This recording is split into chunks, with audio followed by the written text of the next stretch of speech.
ടീച്ചേഴ്സിനോ കുറേ പ്രിൻസിപ്പൾമാരൊക്കെ. എൻ്റെ ഒരു ട്രസ്റ്റിൻ്റെ പേരാണ് ശിക്ഷ.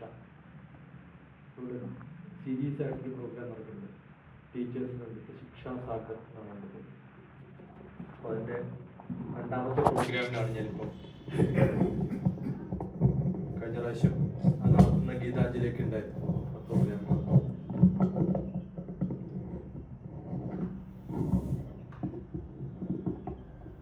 സന്തോഷം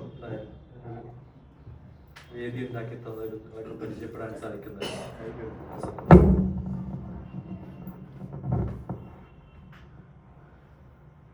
അടുത്ത കാലത്ത് എത്ര പേര് കണ്ടു എന്നറിയില്ല, ഹിന്ദുയിസം മലയാളം എന്ന് പറഞ്ഞൊരു ചാനലിൽ ഗുരുദേവന്റെ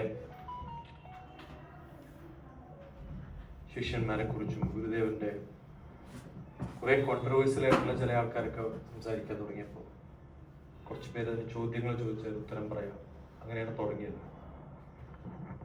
ഇദ്ദേഹം നന്ദകുമാർജി പറഞ്ഞ പോലെ ആ പറഞ്ഞ മിക്കവാറും സംഭവങ്ങളുടെയൊക്കെ ഒരു ജിസ്റ്റ് അതിനകത്തെ വേറെന്താ. ആ കാലത്താണ് പാഞ്ചജന്യവുമായിട്ടുള്ള ബന്ധവും ആ ഡിസ്കഷനൊക്കെ വന്നത്.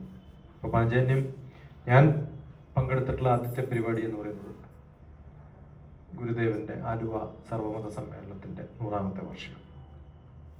ഇതോടനുബന്ധിച്ച് ഇന്നലെ ഒരു മീറ്റിംഗ് ഉണ്ടായിരുന്നു. മാർച്ചിൽ ചെന്നൈയിൽ നടക്കാൻ പോകുന്നുണ്ട്. അതിൽ മിക്കവാറും പ്രൈം മിനിസ്റ്റർ ആയിരിക്കും പങ്കെടുക്കുന്നത്. അത് വലിയൊരു സംഭവമായിട്ട് മാറ്റാനാണ്. ചെന്നൈയിലുള്ള മീറ്റിങ്ങിൽ ഇന്നലെ നല്ലൊരു മാഗസീൻ, അതൊരു മൾട്ടിമീഡിയ മാഗസീനായിട്ട്, സാധാരണ പുസ്തകം പോലെയല്ല, നമ്മുടെ ഓഡിയോ വീഡിയോ ഒക്കെ ഉണ്ടാവും അതിനകത്ത്, പേജുകൾ മറിച്ച് പോകാൻ പറ്റുന്നതൊക്കെ, അതിൻ്റെ ഡിസ്കഷൻ ആയിരുന്നു ഇന്നലെ. അതുപോലെ തന്നെ മെയ് 2, 3 തീയതികളിൽ UK അതും സർവമത സമ്മേളനത്തിൻ്റെ 100ാം വാർഷികം. അങ്ങനെ ഒരു വർഷം ഇനി വരുന്ന 2025 വരെ. ഞാൻ ഡൽഹിയിൽ ഉണ്ടായിരുന്ന കാലത്ത് 2007 മുതൽ എനിക്ക് തോന്നുന്നു മിക്കവാറും ചതയദിനത്തിലും ജയന്തിയിലും ഒക്കെ ആയിട്ട് പ്രഭാഷണങ്ങൾ ഗുരുദേവന്റെ പറയാറുണ്ട്. ബ്രഹ്മസങ്കല്പവും ഗുരുദേവനും എന്നുള്ളൊരു വിഷയം പണ്ട് എൻ്റെ നാട്ടിൽ, ഞാൻ കണ്ണൂർ തളിപ്പറമ്പിനടുത്ത് നടുവിൽ എന്ന് പറഞ്ഞൊരു സ്ഥലത്താണ്. നടുവിൽ നിങ്ങൾക്ക് അറിയുന്ന നാടല്ലേ? നടുവിൽ അറിയില്ലേ? തളിപ്പറമ്പിനേക്കാളും ഫേമസ് ആണ് നടുവിൽ. നിങ്ങളൊക്കെ എല്ലാവരും ചൊല്ലിയിട്ടുണ്ടാവും പലരും. നരനായിങ്ങനെ ജനിച്ചു ഭൂമിയിൽ നരകാവാരിധി, ആ നടുവിലാണ്. നാട്ടിന്റെ പേരങ്ങനെയാണ്. അപ്പൊ ഞാൻ ചെറുപ്പത്തിൽ ഇതൊക്കെ പാടുമ്പോൾ വിചാരിച്ചത് തൊടുപുഴയുള്ളവര് നരകാവാരിധി തൊടുപുഴയിൽ ഞാൻ അങ്ങനെയൊക്കെ ചൊല്ലുന്നു. അവിടെയാണ് എൻ്റെ നാട്. അവിടെ പ്രഭാഷണം ഉണ്ടായിട്ടുണ്ട്. ഞാൻ വർക്ക് ചെയ്തിട്ടുള്ളത് ശ്രീനാരായണ ഗുരു ദേവന്റെ പേരിൽ കണ്ണൂർ സ്ഥാപിച്ചിട്ടുള്ള സുന്ദരേശ്വര ക്ഷേത്രം, അവരുടെ ട്രസ്റ്റ് നടത്തുന്ന കോളേജിൻ്റെ എക്സിക്യൂട്ടീവ് ഡയറക്ടറായിരുന്നു ഞാൻ. അപ്പോൾ ആ ട്രസ്റ്റിലും കുറേ കാലമായിട്ട് പ്രഭാഷണങ്ങൾ സ്ഥിരമായിട്ട് കണ്ണൂർ ഉണ്ടാവാറുണ്ട്. ഇവിടെ കൽക്കട്ടയിൽ ഉണ്ടായിരുന്നത് ഞാൻ ഇപ്പോൾ വരുമ്പോൾ പറയായിരുന്നു, തറവാട്ടിൽ NSSന്റെ പ്രോഗ്രാമിൽ ഞാൻ നായർ സർവീസ് സൊസൈറ്റിയുടെ, ഗ്ലോബൽ നായർ സർവീസ് സൊസൈറ്റിയുടെ ആഗോള വൈസ് പ്രസിഡന്റ് ആയിരുന്നു. തുടങ്ങിയ കാലത്ത് ഞാനായിരുന്നു ഉണ്ടായിരുന്നത്. അപ്പം നിങ്ങളുടെ ഗവർണറായിരുന്ന ആനന്ദബോസും ഞാനൊക്കെയാണ് ആദ്യത്തെ കമ്മിറ്റി അംഗങ്ങൾ. സനാതന ധർമ്മവും ശ്രീനാരായണ ഗുരുദേവന്റെ ധർമ്മവും അല്ലേ, അങ്ങനല്ലേ പറയാം? ആ പറയുന്നതിന് തെറ്റാണ്. അതെ, ശ്രീനാരായണ ധർമ്മം അതുപോലെ സനാതന ധർമ്മം, അത് രണ്ടും പറയേണ്ടത്. രണ്ടും പറയാൻ പറ്റില്ല, രണ്ടും ഒന്നാ. സെപ്പറേറ്റ് ആകുമ്പോഴല്ലേ നമ്മൾ സെപ്പറേറ്റ് ആയിട്ട് പറയേണ്ടത് അല്ലേ? സനാതനം എന്നുള്ളതിന്റെ അർത്ഥം എന്താ?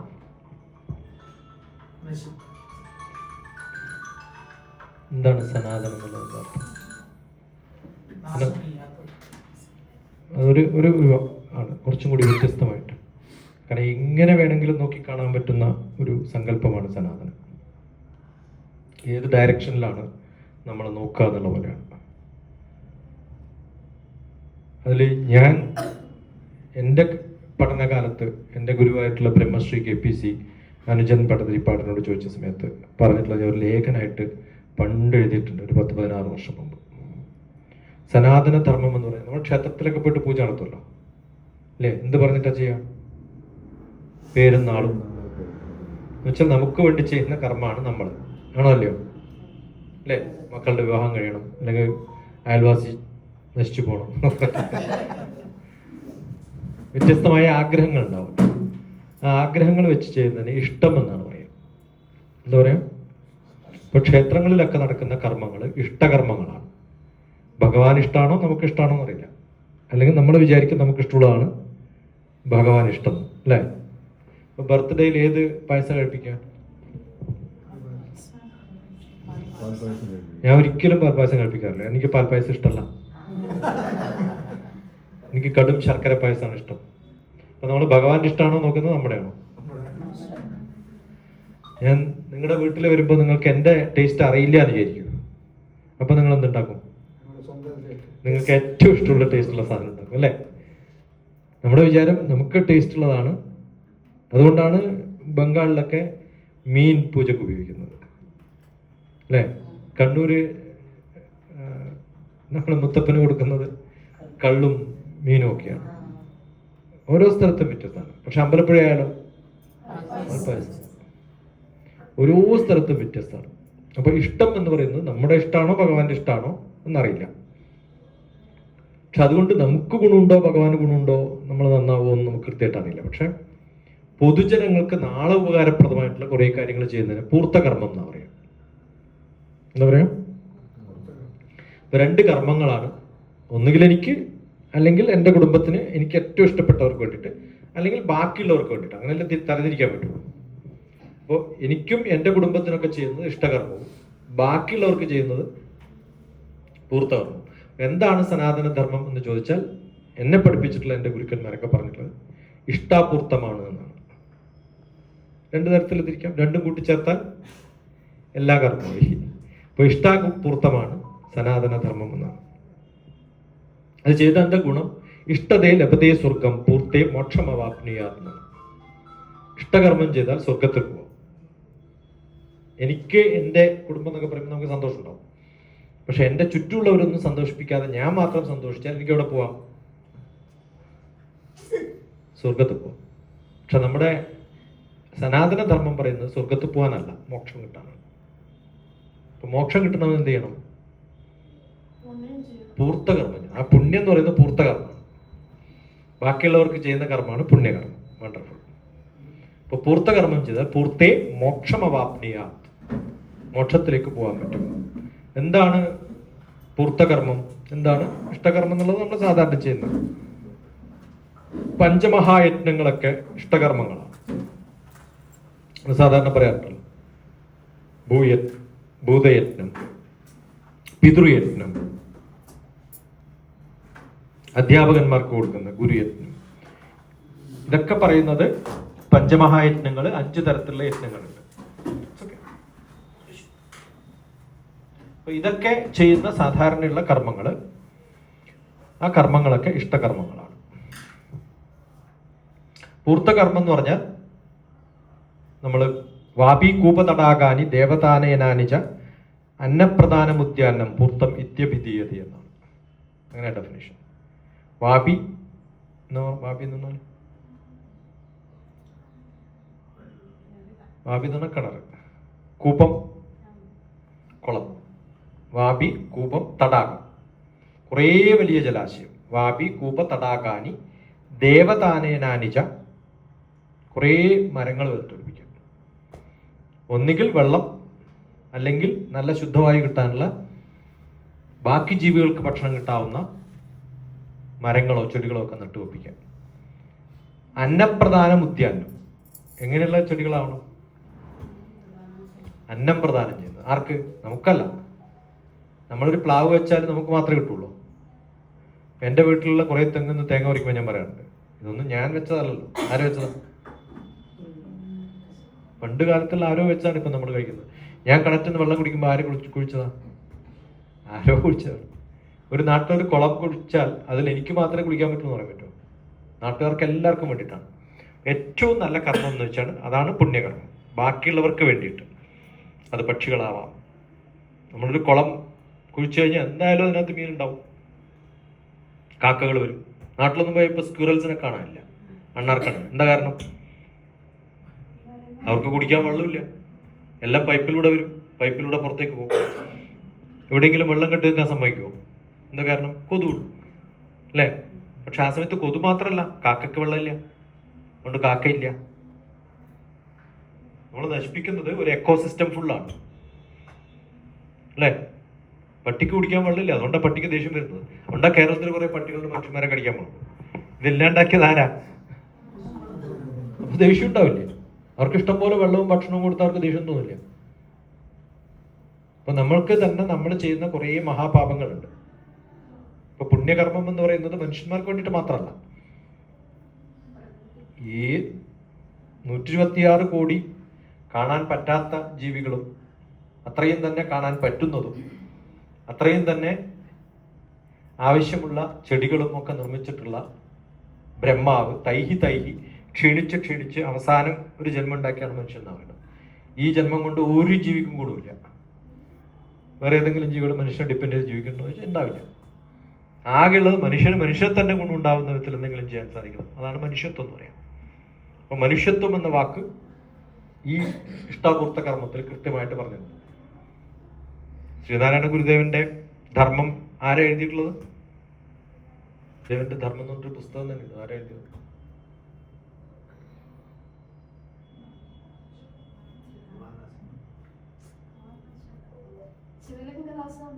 ആത്മാനന്ദ. 1100 ആണ്ടില് മലയാള വർഷം. 1100 ആണ്ടെന്ന് പറഞ്ഞാല് ആലുവ നടന്ന അതേ വർഷം 1924. ഓക്കെ. 1924 മിക്കവാറും ചിങ്ങമാസം എന്നൊക്കെയാണ് കേട്ടിട്ടുള്ളത്. എന്ന് വെച്ചാൽ സെപ്റ്റംബർ ഒക്ടോബർ സമയത്താണ് എഴുതിയിട്ടുള്ളത്. ആ സമയത്ത് ഗുരുദേവൻ പഠിപ്പിക്കുന്ന സംഭവങ്ങൾ അതുപോലെ പകർത്തി എഴുതി മനസ്സിലാക്കി. മലയാളത്തിലാണ് ക്ലാസ്സൊക്കെ. ഗുരുദേവന്റെ ക്ലാസ് മിക്കവാറും മലയാളത്തിൽ തന്നെ ഉണ്ടായിരുന്നു. അത് മലയാളത്തിൽ പോരാ, സംസ്കൃതത്തിൽ തന്നെ എഴുതണമെന്നൊരു വാശി ഉണ്ടായിരുന്നു ഗുരുദേവന്. അപ്പോൾ ആത്മാനന്ദ സ്വാമികളാണ് 10 അധ്യായങ്ങളായിട്ട്, എന്നാണ് എൻ്റെ ഓർമ്മ, 10 അധ്യായങ്ങളായിട്ട്, അതാണ് ഗുരുദേവ ധർമ്മം എന്ന് പറയുന്നത്. അപ്പോൾ ആ ടെക്സ്റ്റ് ബുക്ക് ഫുൾ വായിച്ചാൽ ഞാനിപ്പോൾ പറഞ്ഞിട്ടുള്ള ഇഷ്ടാപൂർത്തം അതുപോലെ കാണാം. പിന്നെന്താ വേണ്ടേ? തീർന്നില്ലേ എൻ്റെ ക്ലാസ് കഴിഞ്ഞു. ഗുരുദേവന്റെ ധർമ്മം ശരിക്കും വായിക്കുക. ഇനി അത് ശരിക്കും മനസ്സിലാവില്ല എന്ന് വിചാരിക്കുക, അങ്ങനെ വരാല്ല. സംസ്കൃതം കട്ടിയാണ്, അതും വളരെ വലിയ സിദ്ധാന്തം 10 ചാപ്റ്ററിൽ. ഞാൻ പറഞ്ഞല്ലോ, കുറേ വ്യത്യസ്ത രൂപത്തിൽ നമുക്ക് നോക്കിക്കാണാം. അതിനെ ഇത്രയും സ്പഷ്ടമായിട്ട് സംസ്കൃതത്തിൽ ക്ലിഷ്ടമായിട്ടൊന്നും പറയാം, ബുദ്ധിമുട്ടിയിട്ട് വായിച്ചാൽ മനസ്സിലാകാത്ത വിധത്തിലൊക്കെയാണ് എഴുതുന്നത്. ഓരോ ശ്ലോകവും എഴുതി ഗുരുദേവന് കൊടുത്ത സമയത്ത് ഗുരുദേവൻ അത് കറക്റ്റ് ചെയ്ത് വേണ്ട തരത്തിലൊക്കെ അത് മാറ്റി ഇനി ഇത് ആയിക്കോളാം എന്ന് പറഞ്ഞിട്ട് അങ്ങോട്ട് വിട്ടുകൊടുത്തു എന്നാണ്. അങ്ങനെ 41 ദിവസത്തെ ക്ലാസ്സാണ്. അതാണ് ഗുരുദേവന്റെ ധർമ്മസിദ്ധാന്തത്തെ കുറിച്ചുള്ള ഏറ്റവും നല്ല. കുറേ അവിടെ ഇവിടെയൊക്കെ പറഞ്ഞിട്ടുണ്ട്. അത് നമ്മൾ സാധാരണ കേട്ടിട്ടുള്ള മലയാളത്തിലുള്ള അല്ലേ, എന്താ സാധാരണ കേട്ടിട്ടുള്ള ഗുരുദേവന്റെ വാക്കുകൾ? മതമേതായാലും മനുഷ്യൻ നന്നായാൽ മതി. അത് പറയുന്നത് എന്താണ്? നിങ്ങൾ ഏത് മതത്തിൽപ്പെട്ടിട്ടുള്ളവരെ, ഏത് ഇഷ്ടമുള്ളവരായാലും എന്ത് ചെയ്യണം? ബാക്കിയുള്ളവർക്ക് ഗുണമുള്ള കാര്യം ചെയ്യണം. അങ്ങനെയുള്ള ഓരോ സങ്കല്പങ്ങൾ എടുത്താലും അതിൻ്റെയൊക്കെ അവസാന വാക്ക് എന്ന് പറയുന്നത് സനാതന ധർമ്മത്തിൽ ഗുരുദേവ ധർമ്മസിദ്ധാന്തത്തിൽ കൃത്യമായിട്ട് എഴുതി വെച്ചിട്ടുണ്ട്. അത് മനസ്സിലാവില്ല എന്നുണ്ടെങ്കിൽ എനിക്ക് തോന്നുന്നു അത് കഴിഞ്ഞിട്ട് കുറിച്ചിത്താനത്താൻ കണ്ടൊരു ആശ്രമമില്ലേ? ആരുടേത്? കുറിച്ചിത്താനം. സ്വാമികളുടെ തന്നെ ശിഷ്യനായിട്ടുള്ള ഒരാള് ഒരു ആശ്രമം തുടങ്ങിയിട്ടുണ്ട്. അദ്ദേഹത്തിന്റെ പേരും ശ്രീനാരായണ ഗുരു തീർത്ഥ എന്നാണ്. അല്ലേ? ആ, കുറിച്ചില്ല. അതെ. അദ്ദേഹം അതിനൊരു വിശകലനമായിട്ടുള്ള വ്യക്തമായിട്ടുള്ള ഇന്റർപ്രിട്ടേഷൻ എഴുതിയിട്ടുണ്ട്. അതെ, അത് ഈ ധർമ്മശാസ്ത്രത്തിന്റെ ഒരു എക്സ്പ്ലനേഷൻ ആണ്, മലയാളം എക്സ്പ്ലനേഷൻ പോലെയാണ്. അപ്പൊ അത് വായിച്ചു കഴിഞ്ഞാൽ കൃത്യമായിട്ട് നമുക്ക് മനസ്സിലാവും ഇതാണ് എന്നുള്ളത് കൃത്യമായിട്ട് മനസ്സിലാവും. അത് തന്നെയാണ് സനാതന ധർമ്മം. അത് ഒന്ന് എൻവറോൺമെന്റ് സയൻസ് അല്ലെ, ഇന്നിപ്പോ നമ്മൾ പറയുന്ന എൻവറോൺമെന്റ് സയൻസ് എങ്ങനെയാണ് ഉണ്ടാവേണ്ടത്. 2, ലോകം നിലനിൽക്കുന്നത് സാമ്യമാര് കൊണ്ടല്ല. ഞാൻ സാധാരണ പറയാറുള്ള സ്വാമിമാരൊക്കെ ഏത് ഏത് കുലത്തിൽ ഏത് ഗ്രൂപ്പിൽ ഏത് പെട്ടിട്ടുള്ള ആളായാലും സ്വാമിമാരൊക്കെ ഇത്തിൽ കണ്ണികളാണ്. ബാക്കിയുള്ള ആൾക്കാരിൽ പടർന്നു കയറിയിട്ട് അവിടെ നിന്നെങ്കിലും കിട്ടുമെന്ന് അവർ പണിയെടുക്കണില്ല. അവർ ചെയ്യുന്നത് എന്താണ്? ബാക്കിയുള്ളവരെ ഡിപ്പെൻഡ് ചെയ്തിട്ടാണ്. എല്ലാ സ്വാമിമാരും ലോകത്തിൽ അവരെങ്ങനെ ജീവിക്കണം എന്ന് പറഞ്ഞാൽ മഹാമണ്ഡലേശ്വർ സ്വാമി വേദഭാരതിയുടെ രാമ ട്രഡീഷനിലുള്ള അദ്ദേഹത്തിൻ്റെ ടെക്സ്റ്റ് ബുക്ക് തന്നെ ലിവിങ് വിത്ത് ഹിമാലയൻ മാസ്റ്റേഴ്സ് എന്നാണ്. വളരെ റിച്ച് ആയിട്ടുള്ള ട്രഡീഷനിലുള്ള സ്വാമിമാരാണ്. അവരുടെ ഡ്രസ്സൊക്കെ കണ്ടു കഴിഞ്ഞാൽ പളപളാന്ന് മിന്നുന്ന സിൽക്കൊക്കെയാണ്. എന്നിട്ടും അവരെന്ത് ചെയ്യണം? തെണ്ടാൻ പോകണം. കാരണം ഒരു വർഷം തെണ്ടിക്കുക എന്നുള്ളത് അല്ലേ, തെണ്ടി ജീവിക്കുകയാണ്. കാരണം ഈഗോ എന്ന് പറയുന്നൊരു സംഭവം ഉണ്ടല്ലോ. നമ്മൾ ആരുടെയെങ്കിലും മുമ്പിൽ കൈ, നമ്മൾ പലരെയും കാണാറില്ലേ, ആ കൈ നീട്ടാനുള്ള ഒരു അറിവാണ് അവർക്ക് ഉണ്ടാവേണ്ടത്. ലോകം പരിചയപ്പെടണമെങ്കിലും ആൾക്കാരെ പരിചയപ്പെടണം. അപ്പൊ പലയിടത്തും വഴക്ക് കിട്ടുമായിരുന്നു അദ്ദേഹത്തിന്. നല്ല ഡ്രസ്സൊക്കെ ഇട്ടിട്ടാണല്ലോ എന്നുള്ളത്, എന്നിട്ട് എന്തെങ്കിലും തെണ്ടണം. ഇതിന്റെ ഭാഗമാണ്, അതുകൊണ്ട് ചെയ്തു പോകുന്നത്.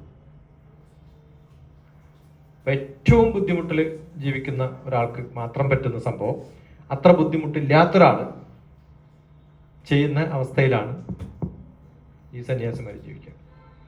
ഇപ്പൊ ലോകം ഡെവലപ്പ് ചെയ്യുന്നതും നിൽക്കുന്നതും സന്യാസിമാരെ കൊണ്ടല്ല എന്നറിഞ്ഞിട്ടുള്ള ചുരുക്കം ചില സന്യാസിമാരിൽ, അങ്ങനെ കുറച്ച് പേരൊക്കെ ഉണ്ട്. അവർ തന്നെ തുറന്നു പറയും, ഇതൊന്നും അല്ല, നിങ്ങൾ ബിസിനസ് ചെയ്യണം, കാശുണ്ടാക്കണം, ലോകം ഡെവലപ്പ് ചെയ്യണം, അല്ലേ? ഗുരുദേവൻ പറഞ്ഞിട്ടുള്ള വാക്കുകൾ അങ്ങനെയല്ലേ? നിങ്ങൾ എന്ത് ചെയ്യണം? കൃഷി ചെയ്യണം, വ്യവസായം ചെയ്യണം, സംഘം ചേർന്നിട്ട് സംഭവങ്ങൾ ചെയ്യണം, കൂട്ടുകെട്ടുണ്ടാവണം. ഇപ്പൊ ഡെവലപ്മെന്റ് എന്ന് പറയുന്നൊരു സംഭവം ഗാർഹസ്ഥ്യത്തിൽ മാത്രം ഉണ്ടാവുന്നതാണ്. ഒന്നത്. രണ്ടാമത്, നമ്മുടെ വിശ്വാസങ്ങൾ പലപ്പോഴും ഇപ്പോഴും പലരും ചോദ്യം ചെയ്യുന്ന കുറേ സംഭവങ്ങളൊക്കെ ഉണ്ട്. ഗുരുദേവൻ പറയുന്ന വാക്കുകളും കേൾക്കുന്നതും ഒക്കെ സ്ഥാപിക്കപ്പെട്ടിട്ടുള്ള എല്ലാം ഹിന്ദു മതത്തിന് വേണ്ടിയിട്ടാണ്. ബാക്കി എല്ലാ മതസ്ഥരെയും സംസാരിക്കുന്ന സമയത്തും അവരൊക്കെ പലതും വന്ന് ചോദിക്കുമ്പോഴും കുറ്റം പറയുമ്പോഴും ഒക്കെ അദ്ദേഹം പറഞ്ഞിട്ടുള്ളത്, ഈ ഹിന്ദു മതത്തില് അന്യർക്ക് എന്നുള്ള വാക്ക് ഉപയോഗിച്ചിട്ടുണ്ട്. എന്ന് വെച്ചാൽ എന്താ അർത്ഥം? പലരും അങ്ങനെ പറയാറുള്ളത്, ഗുരുദേവൻ അന്യര് എന്ന് പറഞ്ഞത് ഗുരുദേവൻ ഹിന്ദു മതത്തിൽ പെടാത്തതുകൊണ്ടാണ്. അങ്ങനെയുള്ള ക്രിറ്റിസിസംസ് ഒക്കെ കുറെ ഉണ്ടായിട്ടുണ്ട്. അവർക്ക് എന്നാണ് പറഞ്ഞത്, ഹിന്ദുക്കളെ. അപ്പൊ അവർക്ക് എന്ന് പറയില്ല, നമുക്ക് നല്ല പറഞ്ഞത്. ഞാനും അതിനകത്ത് പെടുകയാണെങ്കിൽ അതെ, അപരൻ എന്ന് പറഞ്ഞ ആരാ?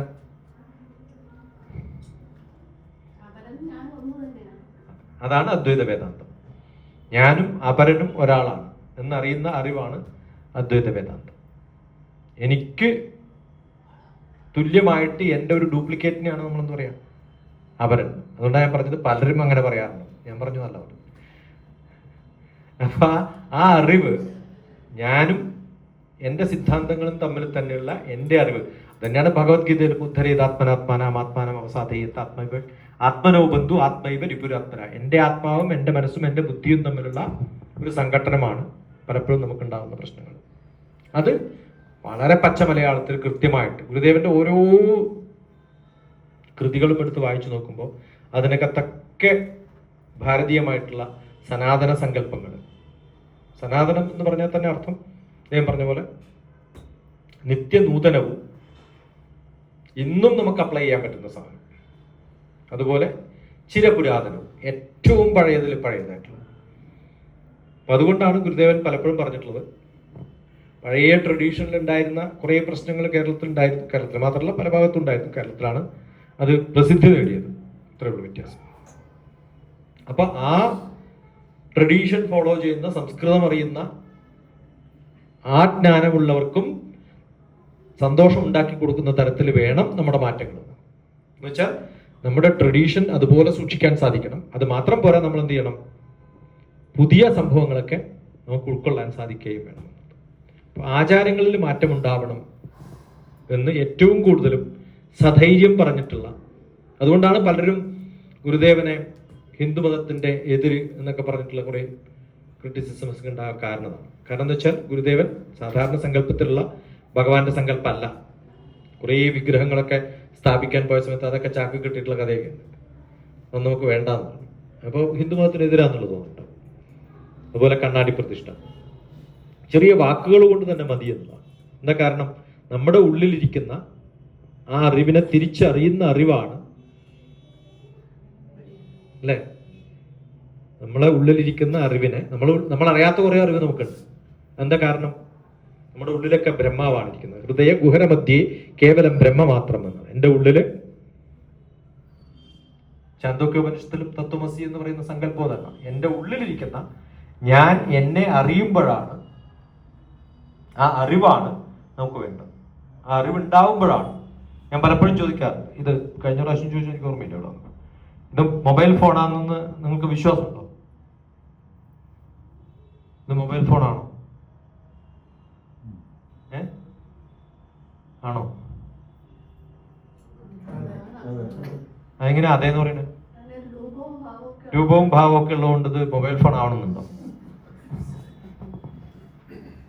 മനുഷ്യരൂപയാണ് മൃഗശ്ചരന്തി എന്ന് പറയാം. മനുഷ്യനെ പോലെ അതാ ഒരു മൃഗം പോകുന്നു. വേറെ മനുഷ്യന്റെ ഗുണമൊന്നുമില്ല. അങ്ങനെ കുറേ മനുഷ്യന്മാരെ കാണില്ല നമുക്ക് ചുറ്റും ഇല്ലേ? മനുഷ്യരൂപേണ മൃഗശ്ചരന്തി, മനുഷ്യനെ പോലെ രണ്ട് കാലം നടക്കുന്ന ഒരു മൃഗം അതാ പോകുന്നത്. ആരെ കുറിച്ചാണ് പറയേണ്ടതെന്ന് അറിയോ? മനുഷ്യത്വമില്ലായ്മയെ കുറിച്ച്. നമുക്ക് മനുഷ്യന് വേണ്ടതെന്താണ്? മനുഷ്യത്വമാണ്. Being human is human being. ഇംഗ്ലീഷിലും അതേ അർത്ഥം. മലയാളത്തിലെ മനുഷ്യത്വം എന്ന് പറയുന്ന സംഭവമാണ് മനുഷ്യനുണ്ടാവേണ്ട ഗുണം. അതാണ് ഹ്യൂമൻ ബീയിങ്. പിന്നെന്താ ഒരു ഗുണം നമ്മൾ പറയാറുള്ളത്? സോഷ്യൽ ബീയിങ് എന്നാണ് അല്ലെ? ബീയിങ് സോഷ്യൽ വളരെ എളുപ്പമാണ്.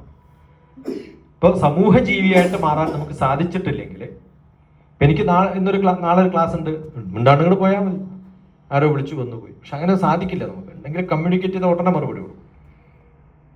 ആണ് മനുഷ്യത്വം. അതാണ് സാമൂഹിക ജീവികൾ തമ്മിലുള്ള വ്യത്യാസം. അത് നല്ലപോലെ ഉണ്ടാക്കിയെടുക്കുന്ന കുറേ സിദ്ധാന്തങ്ങൾ, അതാണ് ക്ഷേത്രത്തിൻ്റെയൊക്കെ സങ്കല്പം എന്ന് പറയുന്നത്. ആ മനസ്സിലാക്കാൻ വേണ്ടിയിട്ടാണ് എൻ്റെ മുന്നിൽ വെക്കുന്ന ഒരു കണ്ണാടി എന്നെ കാണുമ്പോൾ എൻ്റെ ഭഗവാൻ എൻ്റെ ഉള്ളിലിരിക്കുന്നത്. ഹൃദയ ഗുഹരമധ്യേ കേവലം ബ്രഹ്മ മാത്രം എന്നാണ്. ഹൃദയത്തിൻ്റെ ഉള്ളിൽ ബ്രഹ്മാവിരിക്കുന്നത്. എൻ്റെ ശക്തി എന്ന് പറയുന്നത്, ദേവി എന്ന് പറയുന്നത്, അതുകൊണ്ടാണ് സരസ്വതിയായാലും ശക്തിയായാലും ദേവിയായാലും എല്ലാ ദേവതാ സങ്കല്പങ്ങൾക്കും പ്രാധാന്യം കൊടുത്ത് അത്തരം ദേവിയെ പ്രതിഷ്ഠിച്ചിട്ടുണ്ട് ഇല്ലേ ഗുരുദേവൻ? അല്ലേ? ശാരദാദേവിയെ പ്രതിഷ്ഠിച്ചിട്ടുണ്ട്. അപ്പൊ ദേവീ സങ്കല്പം എന്ന് പറയുന്ന ശക്തേയ സങ്കല്പം ഉണ്ടായിട്ടുണ്ട്. ശൈവ സങ്കല്പങ്ങൾക്ക് വളരെ സ്ട്രോങ് ആയിട്ടുള്ള സുന്ദരേശ്വരൻ എന്ന് പറയുന്ന, നമുക്ക് ഓരോ ക്ഷേത്രങ്ങളും നോക്കിക്കഴിഞ്ഞാൽ ശിവന്റെ വ്യത്യസ്തമായിട്ടുള്ള ഗുണങ്ങളെ അല്ലെങ്കിൽ ഭംഗിയെ വിസ്തരിച്ച് കാണിക്കുന്ന ക്ഷേത്രങ്ങൾ, ഇത്രയും കൂടുതൽ ക്ഷേത്രങ്ങൾ ആരും വേറെ സ്ഥാപിച്ചിട്ടുണ്ടാവില്ല. ശങ്കരാചാര്യരാണ് ക്ഷേത്ര സങ്കല്പങ്ങളെ കുറിച്ചും ഒന്ന് പാഞ്ചജന്യത്തിലാണ് ഞാൻ പറയുന്ന സമയത്ത് പറഞ്ഞത്. ക്ഷേത്രങ്ങൾക്ക് നമ്മൾ വിചാരിക്കുന്ന പോലെ വെറും വിശ്വാസങ്ങൾ കൊണ്ട് മാത്രം ഉള്ളൊരു സംഭവമല്ല. കാരണം 2 മാസം മുമ്പ് ഞാൻ ഈ സമയത്ത് ബദ്രീനാഥ് കേദാർനാഥിലാണ്. കേദാർനാഥ് എന്ന് പറയുന്ന ക്ഷേത്രം ചൈന ബോർഡറിൽ നിന്ന് 30 കിലോമീറ്റർ മാത്രമേ ഉള്ളൂ. 30 കിലോമീറ്റേഴ്സ് അല്ലേ? ഒക്ടോബർ കഴിഞ്ഞാൽ അവിടുന്ന് വെക്കേറ്റ് ചെയ്യും. പയ്യന്നൂരുള്ള തിരുമേനിയാണ്. പ്രാവശ്യം പോയപ്പോൾ ശങ്കരേട്ടനായിരുന്നു. അപ്പോൾ ആ തിരുമേനിമാരും എല്ലാ ഗ്രൂപ്പും ആരും ഉണ്ടാവില്ല, കുറച്ച് പട്ടാളക്കാർ മാത്രമേ ഉണ്ടാവുള്ളൂ. ആ ക്ഷേത്രം ഉള്ളത് കൊണ്ട് മാത്രമാണ് ഇന്ത്യയുടെ പല ഭാഗത്തു നിന്നും സ്ഥിരമായിട്ട് ലക്ഷക്കണക്കിന് ആൾക്കാർ പോകുന്നത്. ആണോ അല്ലയോ? വേറെ അവിടെ ഒന്നുമില്ലല്ലോ. അങ്ങനെ കുറെ പേര് പോയില്ലായിരുന്നെങ്കിൽ, ആ ഒരു ക്ഷേത്രം അവിടെ ഇല്ലായിരുന്നെങ്കിൽ, ഇതിന് എത്രയോ കാലം മുമ്പ് ചൈനീസുകാർ ഇത് പിടിച്ചെടുക്കിയിട്ടുണ്ടാകും. ആണോ അല്ലയോ? അപ്പൊ അവിടെ ക്ഷേത്രം സ്ഥാപിച്ചത് എന്തിനാണെന്ന് ചോദിച്ചാൽ, ശങ്കരാചാര്യർ ബോർഡർ സെക്യൂരിറ്റി ഫോഴ്സിന്റെ രൂപത്തിലാണ് ബദരീനാഥിനെ അവിടെ സ്ഥാപിച്ചതെന്ന് ഞാൻ പറഞ്ഞത്. ഇനി തെക്കോട്ട് നോക്കാം. തെക്കോട്ട് എടുക്കട്ടെ എന്നല്ല, തെക്കോട്ട് എടുക്കേണ്ടതാണ് താല്പര്യം. പക്ഷെ എന്നാൽ തെക്കോട്ട് പോയി കഴിഞ്ഞാൽ അത് കഴിഞ്ഞ മാസം ഈ സമയത്ത്, 1 മാസം മുമ്പ് ഞാൻ ഉണ്ടായിരുന്നത് രാമേശ്വരത്താണ്. രാമേശ്വരത്ത് നിന്ന് കുറച്ചും കൂടി അങ്ങോട്ട് പോയാലാണ് എന്തുള്ളത്, നമ്മുടെ ഇന്ത്യയുടെ ഭാഗം ധനുഷ്കോടി. ധനുഷ്കോടിയിൽ ഒരു മനുഷ്യനും ജീവിക്കുന്നില്ല. അതറിയോ? സുനാമി വന്നതിന് ശേഷം ആ ഐലൻഡ് ഫുൾ കാലിയാക്കി. 18 കിലോമീറ്റർ വെറും റോഡും ചെറിയൊരു ഐലൻഡും. അവിടെ ആകെയുള്ളത് ഒരു അശോക സ്തംഭത്തിന്റെ കുറ്റി മാത്രമാണ്, ഇന്ത്യയാണെന്ന് കാണിക്കാൻ. അതും നിലനിൽക്കുന്നത് എന്തുകൊണ്ടാ? ധനുഷ്കോടിയും രാമേശ്വരവും ഒക്കെ നിലനിൽക്കുന്നത് 2 ശിവന്മാരാണ്. ഒന്ന് അല്ലേ രാമേശ്വരത്തുള്ള ശിവനും, പിന്നെ മറ്റൊന്ന് ബദരീനാഥിലുള്ള ശിവനും. ഈ 2 കാവൽക്കാർ. ഇപ്പൊ ആലോചിച്ചൊക്കെ ഭാരതത്തിന്റെ സോഷ്യോ പൊളിറ്റിക്കൽ, എക്കണോമിക്കൽ, കൾച്ചറൽ, നിങ്ങൾക്ക് എന്തൊക്കെ തരത്തിൽ നോക്കിക്കാണാൻ പറ്റുമോ അതിനെയൊക്കെ സമന്വയിപ്പിക്കാൻ പറ്റുന്ന തരത്തിലുള്ള കുറേ സിദ്ധാന്തങ്ങൾ ഉണ്ടാക്കിയെടുത്തിട്ടാണ് ഭാരതീയ ശാസ്ത്രം ഉണ്ടാക്കിയിട്ടുള്ളത്. അപ്പൊ ഭാരതീയ സനാതന ധർമ്മം എന്ന് പറയുന്നത് എന്താണ്, അതിന്റെ മൂല്യങ്ങൾ പൂർണ്ണമായിട്ടും നമ്മുടെ ഭാഷയിൽ, മലയാള ഭാഷയിൽ ഇത്രയും പ്രസക്തമായിട്ടുള്ള എക്സാമ്പിൾസ് എടുത്ത് ആ കാലഘട്ടത്തിലുള്ള പ്രശ്നങ്ങൾ എടുത്ത് അത് വ്യത്യസ്തമായ പുസ്തകങ്ങളിലൂടെ. ഗുരുദേവൻ എത്ര പുസ്തകങ്ങൾ എഴുതിയിട്ടുണ്ട്? ഏതൊക്കെ ഭാഷകളിൽ എഴുതിയിട്ടുണ്ട്? ഞാൻ ഇന്നലെ ചെന്നൈയിലെ മീറ്റിങ്ങിൽ പറയുമ്പോൾ പറയായിരുന്നു 3 ഭാഷയിൽ നമുക്ക് വേണം ആർട്ടിക്കിൾ. കാരണം സംസ്കൃതത്തിലുണ്ടായിരുന്നു, മലയാളത്തിലുണ്ടായിരുന്നു, തമിഴിലുണ്ടായിരുന്നു. ഗുരുദേവന്റെ എഴുത്തിന്റെ ഒരു ഗുണം എന്താ വെച്ചാൽ, നമ്മളൊക്കെ പറയുമ്പോൾ അറിയാതെ ഇംഗ്ലീഷ് അടക്കം പറഞ്ഞു. നമ്മൾ ചൊല്ലുന്ന മന്ത്രത്തിൽ ചിലപ്പം സംസ്കൃതം ഉണ്ടാവും, അത് എക്സ്പ്ലെയിൻ ചെയ്യുമ്പോൾ മലയാളം പറയും അല്ലേ? ഗുരുദേവന്റെ സംസ്കൃതത്തിൽ സംസ്കൃതം മാത്രമേ ഉണ്ടാവുള്ളൂ. അസലായിട്ട് സംസ്കൃതം അറിഞ്ഞാലേ അത് വായിച്ചു പഠിക്കാൻ പറ്റും. ഇനി മലയാളത്തിൽ എഴുതിയാൽ നമുക്കൊന്നും മനസ്സിലാവാത്ത മലയാളമാണ് സത്യം പറഞ്ഞാൽ. ദൈവദശകത്തിന്റെ ഇംഗ്ലീഷ് വേർഷൻ അതെടുത്തിട്ട് ഞാൻ ഇപ്രാവശ്യം ഈ സർവമത സമ്മേളനം ഡൽഹിയിൽ നടക്കുമ്പോൾ ഞാൻ ചെയ്തിട്ടുള്ളൊരു കാര്യം, ഇപ്പൊ ഇവിടെ എല്ലാം അറിയുന്ന ആൾക്കാരാണ് ഇവിടെ ഇരിക്കുന്നത്, കുട്ടികളൊന്നും ഇല്ലല്ലോ, അവർക്ക് വേറെ പണിയുണ്ടല്ലോ, അതുകൊണ്ടല്ലോ അവർ വരാത്ത. ഗുരുവായൂർ പ്രഭാഷണത്തിന് പറഞ്ഞു എന്തേ ആൾക്കാരൊന്നും കാണാത്ത, അവർക്കെല്ലാം വേറെ പണിയുണ്ടോ, അതുകൊണ്ട് നമ്മളിവിടെ വന്നിരിക്കുന്നത്. അതുപോലെ ഇപ്പൊ ഞാൻ ചെയ്തത്, ഞാനവിടെ പല ഡിപ്പാർട്ട്മെന്റുകളിലും പല യൂണിവേഴ്സിറ്റികളിലും ക്ലാസ് എടുക്കാൻ പോകും ഡൽഹിയിൽ. അപ്പൊ അവിടുത്തെ ഫിലോസഫി ഡിപ്പാർട്ട്മെന്റിലും പൊളിറ്റിക്സ് ഡിപ്പാർട്ട്മെന്റിലൊക്കെ ഉള്ളവരോട് പറഞ്ഞു, നിങ്ങൾ നിങ്ങളുടെ കുട്ടികളെ സെലക്ട് ചെയ്തിട്ട് ഗുരുദേവനെ കുറിച്ച് പഠിച്ചിട്ട് 3 മിനിറ്റിന്റെ പ്രഭാഷണം എനിക്ക് സബ്മിറ്റ് ചെയ്യണം. അത് അസലാണെങ്കിൽ അവരിൽ സെലക്ട് ചെയ്തപ്പെട്ടിട്ടുള്ള ഒരു 10 പേരെ നമ്മുടെ ഈ പ്രോഗ്രാമിൽ പ്രസംഗിക്കാൻ സമ്മതിക്കാന്ന് പറഞ്ഞു.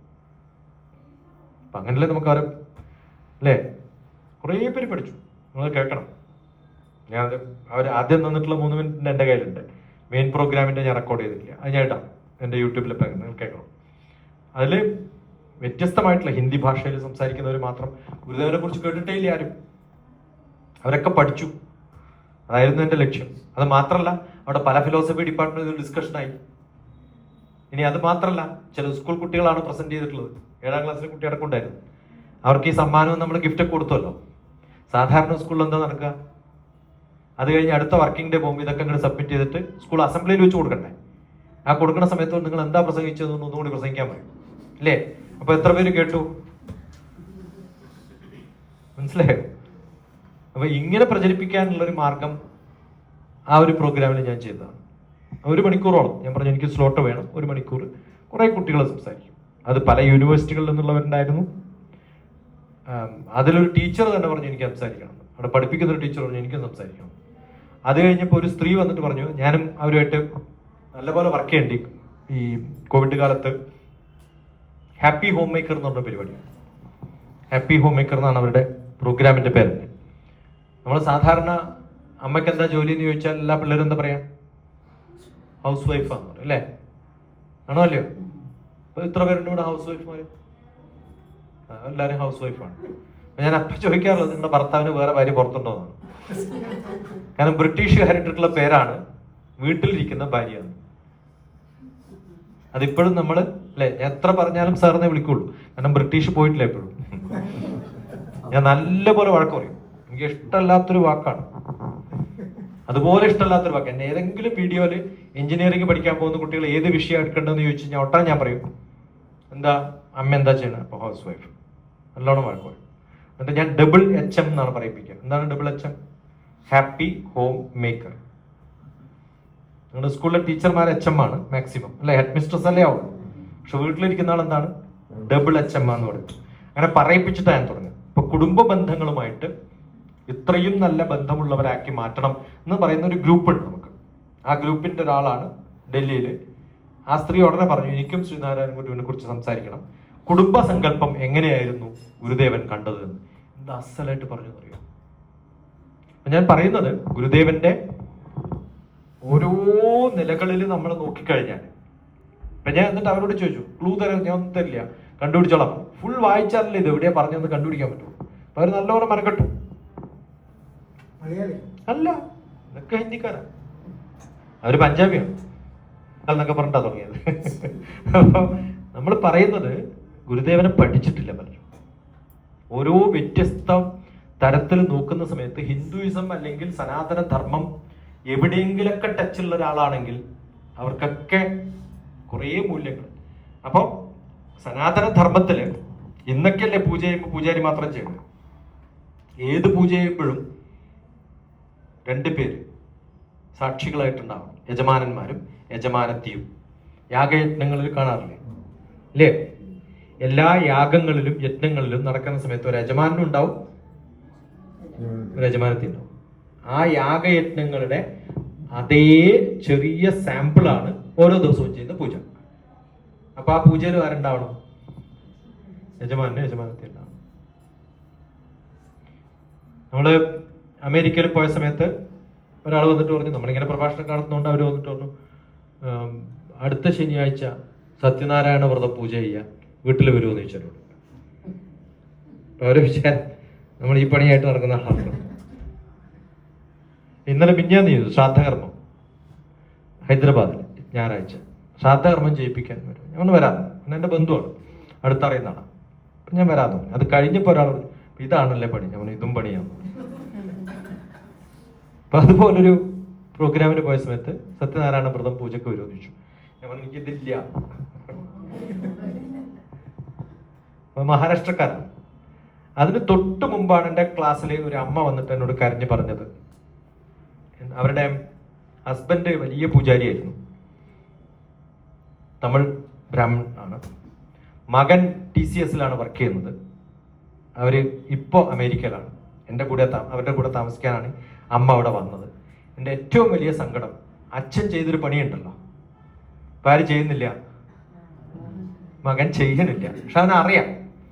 അപ്പോൾ ഇത് കഴിഞ്ഞപ്പോഴാണ് ഇവര് വന്നപ്പോൾ ഞാൻ പറഞ്ഞത്, എനിക്ക് ഇതില്ല, അതുകൊണ്ട് ചെയ്യാൻ പറ്റില്ല. അപ്പോഴവിടുന്ന് തൊട്ട് മുമ്പല്ലേ ഒരു സ്ത്രീ വന്നു, ആ അമ്മ പോയൊന്ന് നോക്കാൻ പറഞ്ഞു. അവരിങ്ങോട്ട് വിളിക്കാൻ പറഞ്ഞു. അവരെ ഞാൻ വിളിച്ചിട്ട് പറഞ്ഞു, എന്തൊക്കെ അറേഞ്ച്മെന്റ് ചെയ്യേണ്ടത് നിങ്ങൾക്ക് അറിയുമെന്ന് ചോദിച്ചു. അറിയാമെന്ന്. എനിക്കും അറിയാം. നമുക്കിപ്പോൾ ഇതൊന്നും അറിയാൻ ഒരു പണിയുമില്ല. ഗൂഗിളിൽ അടിച്ച് എന്താ കിട്ടാത്തത്. പിന്നെ ഞാൻ പഠിച്ചിട്ടുണ്ട് തന്ത്രം. പഠിച്ചിട്ടില്ല എന്ന് ഞാൻ പറയില്ല, ഞാൻ പഠിച്ചിട്ടുണ്ട്.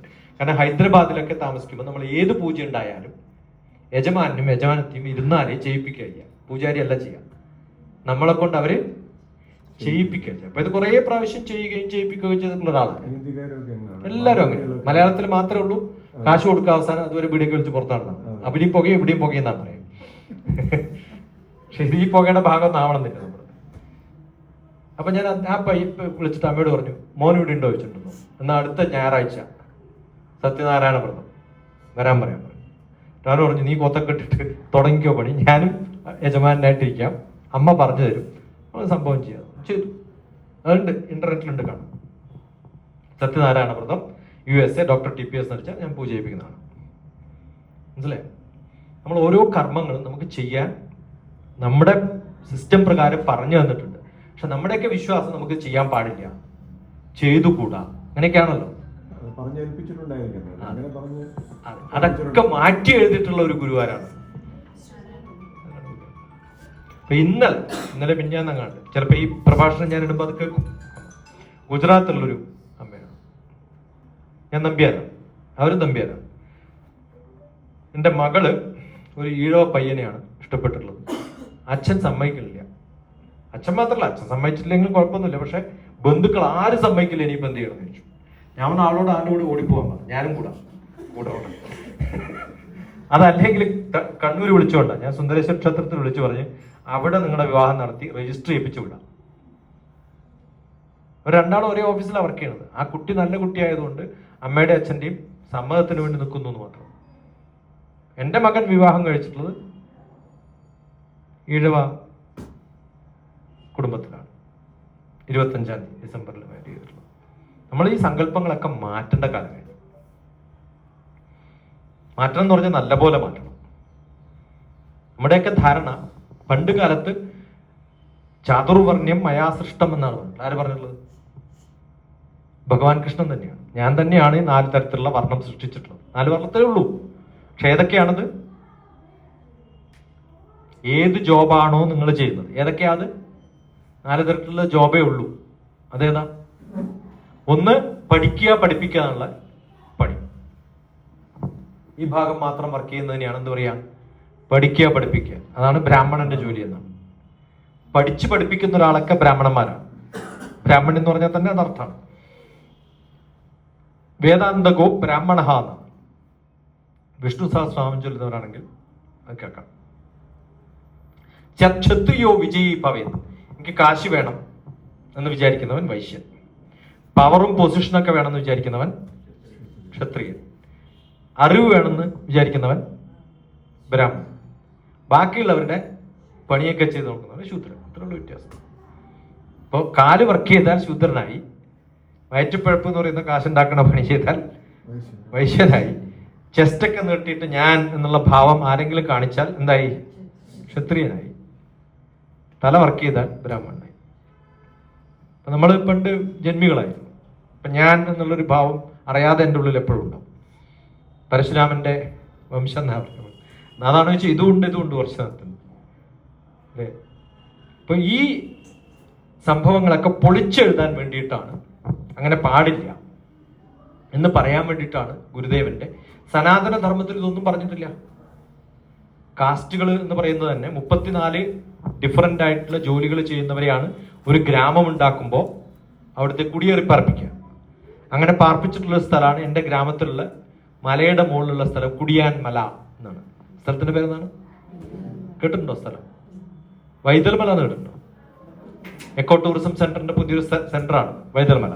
വൈതൽമല അതിന്റെ തൊട്ടടുത്ത മല കുടിയാൻ മലയാണ്. എന്താ കുടിയാൻ മല? അങ്ങനെയാണ് ഞാൻ ഇതിൽ റിസർച്ച് തുടങ്ങുന്നത്. എന്തുകൊണ്ടാണ് ഇതിലെ കുടിയാൻ മല? കുറെ കുടിയാന്മാരെ എന്നുവെച്ചാൽ വേറെ സ്ഥലത്ത് നിന്ന് ഇങ്ങോട്ട് വന്ന് കുടിയേറി പാർത്തവരെ പാർപ്പിച്ചിട്ടുള്ള സ്ഥലം. അപ്പൊ എത്ര വർഗ്ഗങ്ങൾ വേണം? ധോബി വേണം, കാർപ്പൻറ്റർ വേണം, അല്ലെ, ബ്ലാക്ക് സ്മിത്ത് വേണം, ഗോൾഡ് സ്മിത്ത് വേണം, ബാർബർ വേണം. ഇങ്ങനെ എല്ലാവരെയും തരം തിരിച്ച് അവർക്ക് ചെയ്യാൻ പറ്റുന്ന ജോലികൾ. അപ്പൊ സ്വഭാവ പ്രഭവൈർ ഗുണൈ എന്നാണ്. എങ്ങനെയാ സിസ്റ്റം ഉണ്ടാക്കിയിരിക്കുന്നത്? സ്വഭാവം കൊണ്ട് ഏത് രൂപത്തിലാണോ നിങ്ങൾ, സ്വഭാവമാണ് നിങ്ങളുടെ വേർതിരിപ്പ്. അപ്പൊ ഇപ്പോ സോഫ്റ്റ്വെയർ എഞ്ചിനീയർ ആയിട്ട് വർക്ക് ചെയ്യുന്നവരുടെ 2 സോഫ്റ്റ്വെയർ എഞ്ചിനീയർ, ഒരു കാസ്റ്റ്. അതെന്ത് കാസ്റ്റാ? Software engineer caste. മാത്തമാറ്റിക്സ് പഠിക്കുന്നവരൊക്കെ മാത്തമാറ്റിക്സ് കാസ്റ്റ്, ഇല്ലേ? അങ്ങനെയല്ലേ തരംതിരിക്കേണ്ടത്. അത് മാറേണ്ട കാലം കഴിഞ്ഞു. പക്ഷെ ഇതൊന്നും മാറില്ല. ഇന്ത്യയിൽ ഇത് മാറ്റാൻ വളരെ ബുദ്ധിമുട്ടാണ്. ഞാൻ കഴിഞ്ഞ 2-3 ദിവസം മുമ്പ് അഹമ്മദാബാദില് ഞാൻ പണ്ട് താമസിച്ച 35 വർഷം മുമ്പ് താമസിച്ച വീട് ഇപ്പൊ കാണാൻ വേണ്ടി പോയതാണ്. വാടക താമസിച്ച സമയത്ത് 35 വർഷം അതേ സ്ട്രീറ്റിലൂടെ നടക്കുകയാണ്. അപ്പോൾ എല്ലാം മാറിയിരിക്കുന്നു. അപ്പൊ അടുത്തുള്ളൊരു ആളെ കണ്ടാൽ മനസ്സിലാവരുത് മലയാളിയാണ്. അപ്പൊ ഞാൻ അവരോട് മലയാളത്തിൽ ചോദിച്ചു. ഇവിടെ ഒരു മലയാളിയുടെ വീടുണ്ടായിരുന്നു, അവിടെ ഞാൻ പണ്ട് വാടക താമസിച്ചിട്ടുണ്ട്. അപ്പൊ ഞാൻ അവരോട് ചോദിച്ചു നിങ്ങളുടെ വീട് എവിടെയാണെന്നൊക്കെ ചോദിച്ചു. അപ്പൊ അവർ പറഞ്ഞു സ്പെസിഫിക് ആയിട്ടുള്ള സ്ഥലമൊക്കെ പറഞ്ഞു.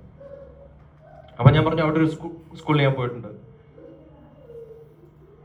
അത് പറഞ്ഞ ആ സ്കൂളിന്റെ പേരും പറഞ്ഞു അത് ഞങ്ങളുടേതല്ല, ക്രിസ്ത്യൻ തന്നെയാണ്, സ്കൂള് ക്രിസ്ത്യന്റെ ആണ്. അതിലെത്ര തരംതിരിവാന്നറിയോ? റോമൻ കത്തോലിക്കുകാര് സിറിയൻ കത്തോലിക്കിന്റെ പള്ളിയിൽ പോയിട്ട് പ്രാർത്ഥിക്കണമെങ്കിൽ രാവിലെ പ്രയർ നടത്താൻ ഡൽഹിയൊക്കെ അങ്ങനെയാണ്, ഷെയർ ചെയ്യും. ഒരേ പള്ളി ഷെയർ ചെയ്യും. എൻ്റെ കുർബാനയും ഇതൊക്കെ കഴിഞ്ഞു കഴിഞ്ഞാൽ മറ്റേവർക്ക് വന്ന് ചെയ്യാം.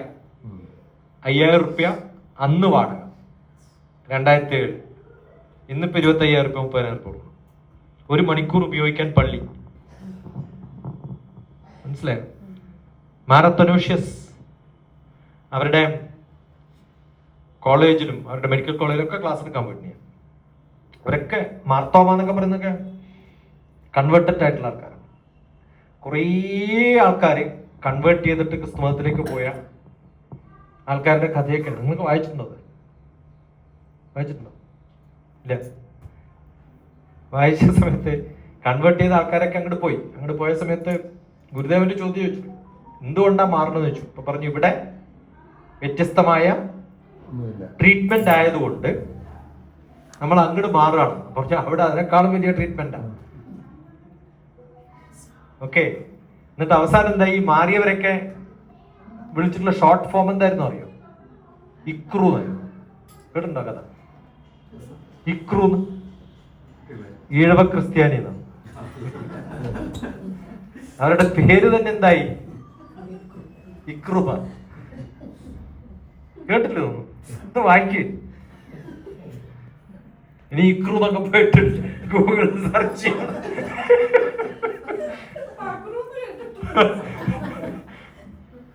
കേരളത്തിൽ ആദ്യമായിട്ട് കൺവേർഷൻ ചെയ്ത് ആരാന്നറിയോ?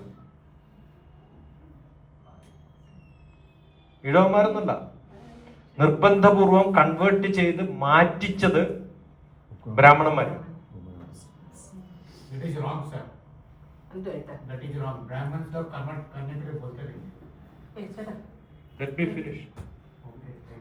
എന്താ കാരണം എന്ന് വെച്ചാല്, കുറേ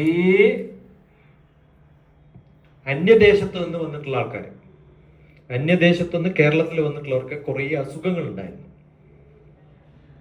ആ സമയത്ത് കുറേ പേർക്ക് അസുഖം വന്നവിടെ മരിക്കുകയൊക്കെ ചെയ്യും. എനിക്കറിയാത്ത ഭാഷ സംസാരിക്കുന്നവരെയൊക്കെ ഞാൻ എന്താ പറയാ, മ്ലേച്ഛന്മാരെന്നാ പറയാം. മലയാളത്തിലൊരു വാക്കുണ്ടല്ലോ, മ്ലേച്ഛൻ. മ്ലേച്ഛൻ എന്ന് എന്താ അർത്ഥം? നമ്മുടെയൊക്കെ ധാരണ ഇയാൾ മ്ലേച്ഛൻ എന്ന് പറഞ്ഞ എന്താ അർത്ഥം? ഔട്ട്കാസ്റ്റഡ് എന്നാണ്. ആണോ അല്ലയോ? എപ്പോഴാണ് നമ്മൾ ഒരാൾ ഔട്ട്കാസ്റ്റ് ചെയ്യാം? അയാളുടെ ഭാഷ എനിക്ക് മനസ്സിലാവണില്ല, അത്രേ ഉള്ളൂ. ഇപ്പൊ ഞാൻ ബംഗാളിൽ വന്നിട്ട് താമസിച്ചിട്ട് ഞാൻ പറയുന്ന ഭാഷ അവർക്ക് മനസ്സിലാവില്ലെങ്കിൽ ഞാൻ ആരായി മാറി? മ്ലേച്ഛനായി. ഇത്രയുള്ള അർത്ഥം. അങ്ങനെ കുറെ മ്ലേച്ഛന്മാർ അവിടെ വന്നു കേരളത്തിലും പല ഭാഗത്ത്. കേരളത്തിലാണ് ഏറ്റവും കൂടുതൽ വന്ന സമയത്ത്. അങ്ങനെ വന്ന ക്രിസ്ത്യൻസിനെയൊക്കെ ട്രീറ്റ് ചെയ്യാൻ അന്ന് വൈദ്യന്മാരായിട്ടുള്ളവർ ആരൊക്കെയാണ്? ശങ്കരാചാര്യരാണ്. ഏത് കൊല്ലത്തുകാർ എത്ര പേരുണ്ട് ഇവിടെ? ആരുമില്ല.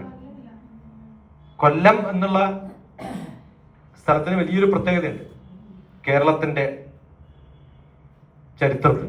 അതിൽ ഏറ്റവും വലിയ പ്രത്യേകത, നമ്മളൊരു വർഷത്തിന് കൊല്ലം എന്നല്ലേ പറയാം, അല്ലേ? ഇപ്പൊ എന്താ പറഞ്ഞ?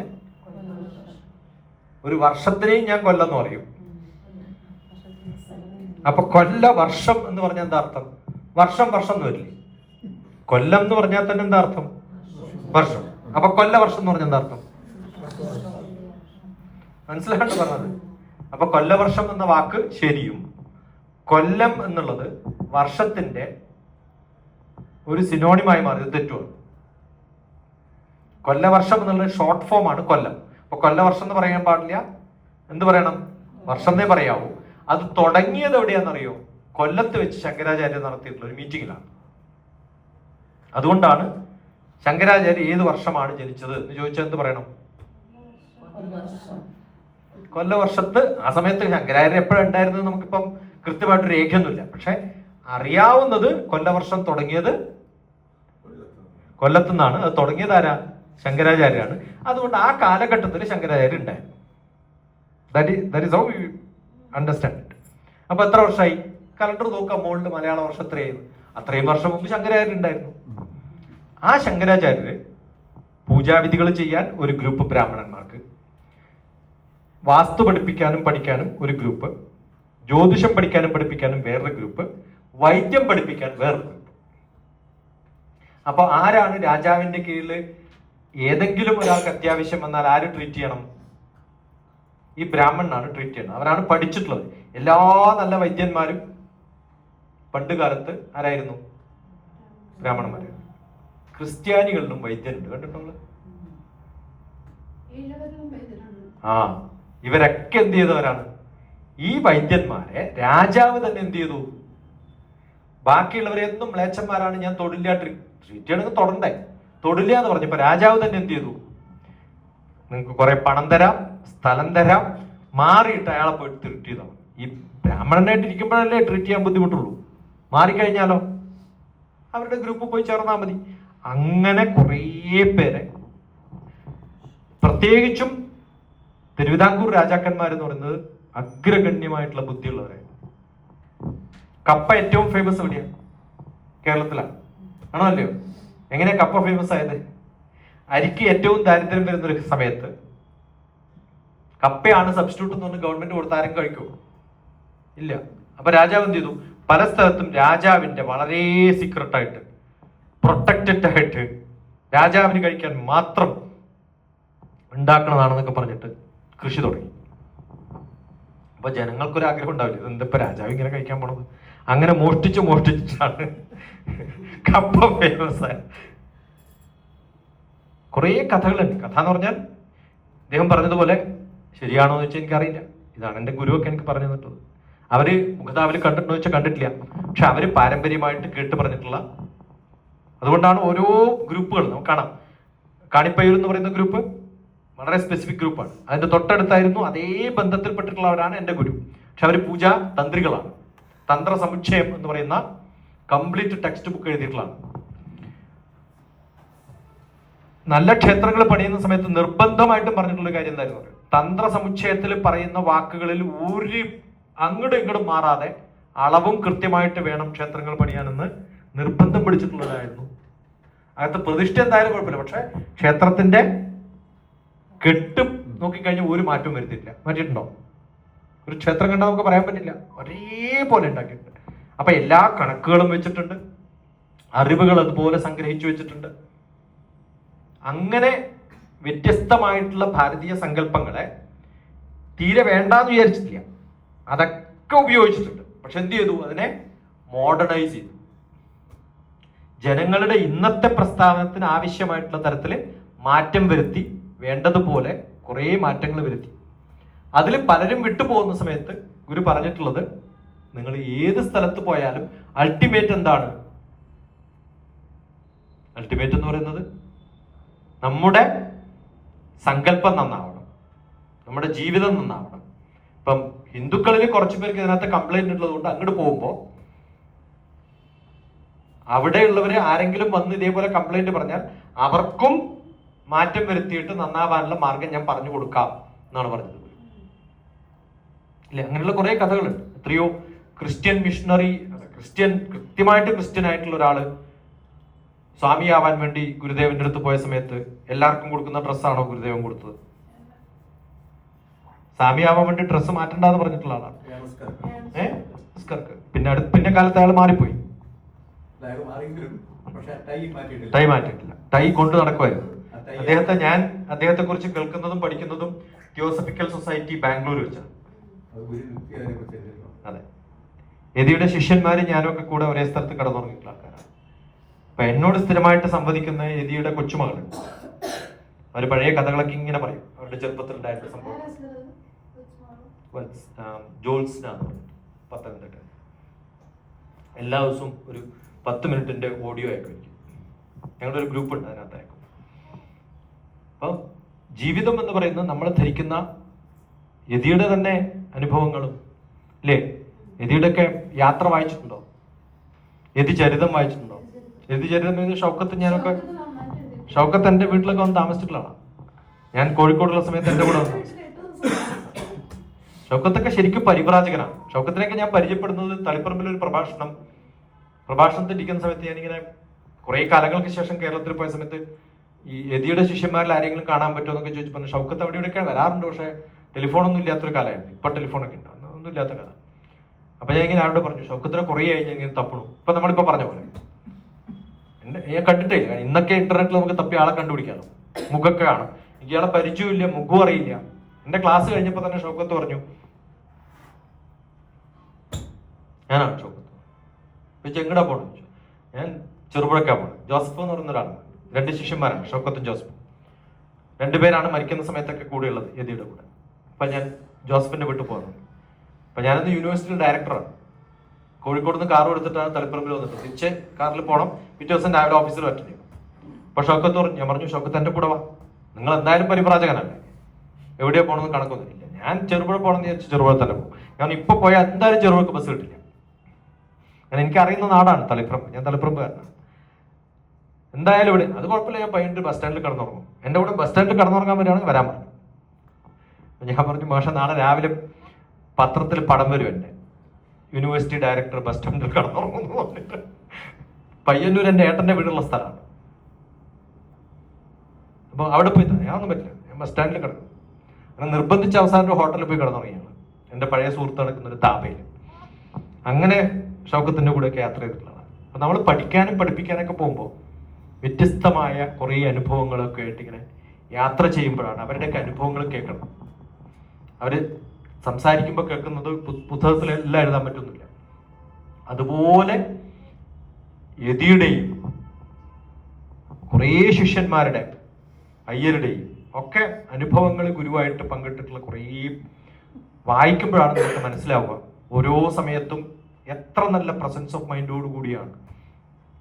തലശ്ശേരിയില് ക്ഷേത്രം പണിത സമയത്ത് ഈഴവന്മാര് മാത്രമല്ല, ഒരു താഴെയുള്ളവർ പിന്നെ ഉണ്ടല്ലോ അല്ലേ, SC എന്താണ് STO ട്രൈബ് എന്ന് പറഞ്ഞാൽ കാട്ടിൽ താമസിക്കുന്നവരാണ്. ഞാൻ ഡൽഹിയിൽ വർക്ക് ചെയ്യുന്ന സമയത്ത് ഞാൻ ഡെപ്യൂട്ടി ഡയറക്ടർ ആയിരുന്നു, എൻ്റെ അസിസ്റ്റന്റ് ആയിട്ടുള്ള ഒരാളുണ്ടായിരുന്നു, ഒരു സീനിയർ ആയിട്ടുള്ള ആളാണ്. അപ്പൊ എല്ലാ കമ്മിറ്റിയിലും അയാളെ വേണം. കാരണം റിസർവ്ഡ് കാറ്റഗറിയിലുള്ള ഒരാൾ സെലക്ഷൻ ബോർഡിൽ വേണം, അങ്ങനെ ഇടാറുള്ള ഒരാളാണ്. അപ്പൊ അവനൊരു ദിവസം ഉച്ചക്ക് ഭക്ഷണം കഴിക്കാൻ വേണ്ടി എടുത്ത് വന്നിട്ട് പറയാം, വലിയൊരു പ്രശ്നത്തിലാണ് സൊല്യൂഷൻ. മിക്കവാറും വന്നിരിക്കുന്നുണ്ട്. തിരുവനന്തപുരത്ത് നിന്ന് തമിഴ്നാട്ടിലേക്ക് പോകുന്ന ബോർഡറിലാണ് അദ്ദേഹത്തിൻ്റെ വീട്. അവൻ്റെ പ്രോബ്ലം 6ാം ക്ലാസ് 7ാം ക്ലാസ്സിലെ സോഷ്യൽ സ്റ്റഡീസ് ടെക്സ്റ്റ് ബുക്കിൽ SC ST-ക്കാരെ കുറിച്ചുള്ള പാഠമുണ്ട്. അപ്പൊ അതിനകത്ത് അൺടച്ചബിൾ എന്നൊക്കെയാണല്ലോ അല്ലെ, ഹരിജൻസ് അൺടച്ചബിൾ ആണ്, അവരിപ്പോഴും കാട്ടിലാണ് താമസിക്കുന്നത്, അവരുടെ ജീവിതം എന്ന് പറയുന്നത് വ്യത്യസ്തമായിട്ടുള്ളതാണ്. അപ്പൊ ഈ പഠിച്ച മകൻ അച്ഛനോട് ചോദിക്കുകയാണ്, അടുത്ത പ്രാവശ്യം നാട്ടിൽ പോകുമ്പോൾ എനിക്ക് അവരെ ഒന്ന് കണ്ടിട്ടൊന്ന് തൊടണമെന്ന്. ആരാ ചോദിക്കണത്? ഇവനെ ആ ഗ്രൂപ്പിൽ പെട്ടിട്ടുള്ള ആളാണ്. പക്ഷെ അവനെ ഡിക്ലെയർ ചെയ്തിട്ടില്ല. കാരണം ഇനി മുതൽ ആ റിസർവേഷൻ വേണ്ട എന്ന് തീരുമാനിച്ചിട്ട് അവർ തീരുമാനിച്ചു. ഇപ്പൊ ആ കാസ്റ്റ് ഒന്നും അവൻ അറിയില്ല, മകൻ അറിയില്ല. പക്ഷെ മകൻ ഇപ്പോഴും കിടന്നുറങ്ങുന്ന അച്ഛൻ്റെ അമ്മയുടെയും കൂടിയാണ്. പക്ഷെ അവൻ പറയുന്നത് അടുത്ത പ്രാവശ്യം നാട്ടിൽ പോകുമ്പോൾ എനിക്കൊരു SC ST ഒന്ന് തുടങ്ങുന്നത്. ഇപ്പോഴും അങ്ങനെയല്ലാത്ത കുറെ പേരെ ഞാൻ കണ്ടിട്ടുണ്ട്. പാലക്കാട് വർക്ക് ചെയ്യുന്ന കാലത്ത് സായിബാബ ഭക്തന്മാരൊക്കെ പറഞ്ഞു, ഞങ്ങൾ കുറെ അവിടെ പൈപ്പ് വെച്ച് കൊടുത്തിട്ടുണ്ട്, ട്രൈബൽസിന് കോൺക്രീറ്റ് വീട് വെച്ച് കൊടുത്തിട്ടുണ്ട് എന്നൊക്കെ പറഞ്ഞിട്ട് ഒരു ഇതേപോലൊരു ക്ലാസ് പ്രഭാഷണം 30 പേരുണ്ടായിരുന്നു പാലക്കാട് വെച്ചു. അപ്പൊ ഞാൻ പറഞ്ഞു അടുത്ത ഞായറാഴ്ച കമ്മിറ്റി മെമ്പേഴ്സിനോട് അടുത്ത ഞായറാഴ്ച നമുക്കൊന്ന് അവിടെ വരെ പോകണം. അവർ വിചാരിച്ചില്ല അത് പറയുന്നു. അല്ലെ ഈ വെച്ചു കൊടുത്ത എങ്ങനെയാന്ന് കാണണം. കാരണം ഞാൻ ഈ മലപ്രദേശത്ത് ജീവിക്കുന്ന ഒരാളാണ്. നടുവിൽ എന്ന് പറഞ്ഞാൽ നേരെ കടന്ന കൊടകാണ്. കൊടകിന്റെ അപ്പുറത്താണ് എൻ്റെ അച്ഛനൊക്കെ കൃഷിയുള്ളത്. ഈ പിന്നെ മലയില്ലേ, മലയുടെ മുകളിലാണ്. അവിടെ നിന്ന് നോക്കിയാൽ അറബിക്കടൽ കാണും. അങ്ങനെ കാണുന്ന അത്രയും വലിയ മലയാണ്. അപ്പൊ അവിടെയാണ് കുടിയാൻ മലയുടെ മുകളിലൊക്കെയാണ് ഞങ്ങളുടെ സ്ഥലമൊക്കെ ഉണ്ടായിരുന്നത്. അവിടെയൊക്കെ സ്ഥിരം പോകുന്നതാണ്. അടുത്ത ആഴ്ച നമുക്ക് ഞായറാഴ്ച പോകുന്നത്.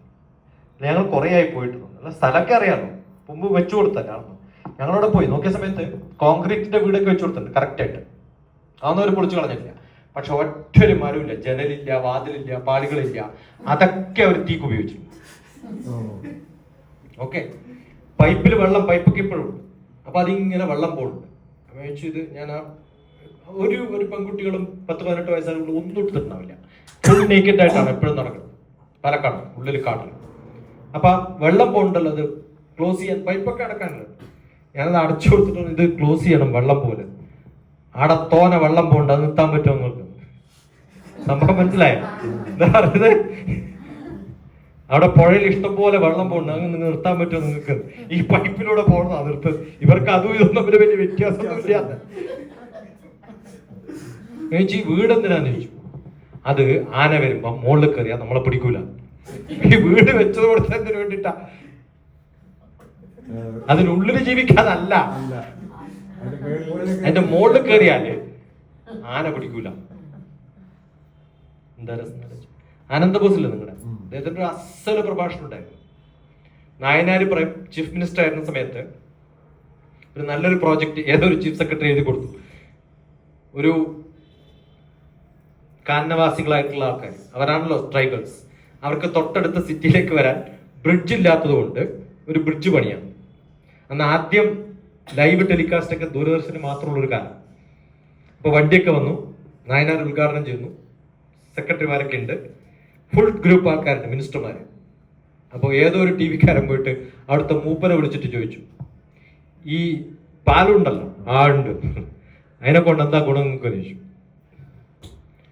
പണ്ട് ബെയില് വരുമ്പോ നീന്തി കിടക്കുമ്പോ ബെയിലടിക്കുമായിരുന്നു, ഇപ്പൊ നീന്തുമ്പോ ബെയിലില്ല.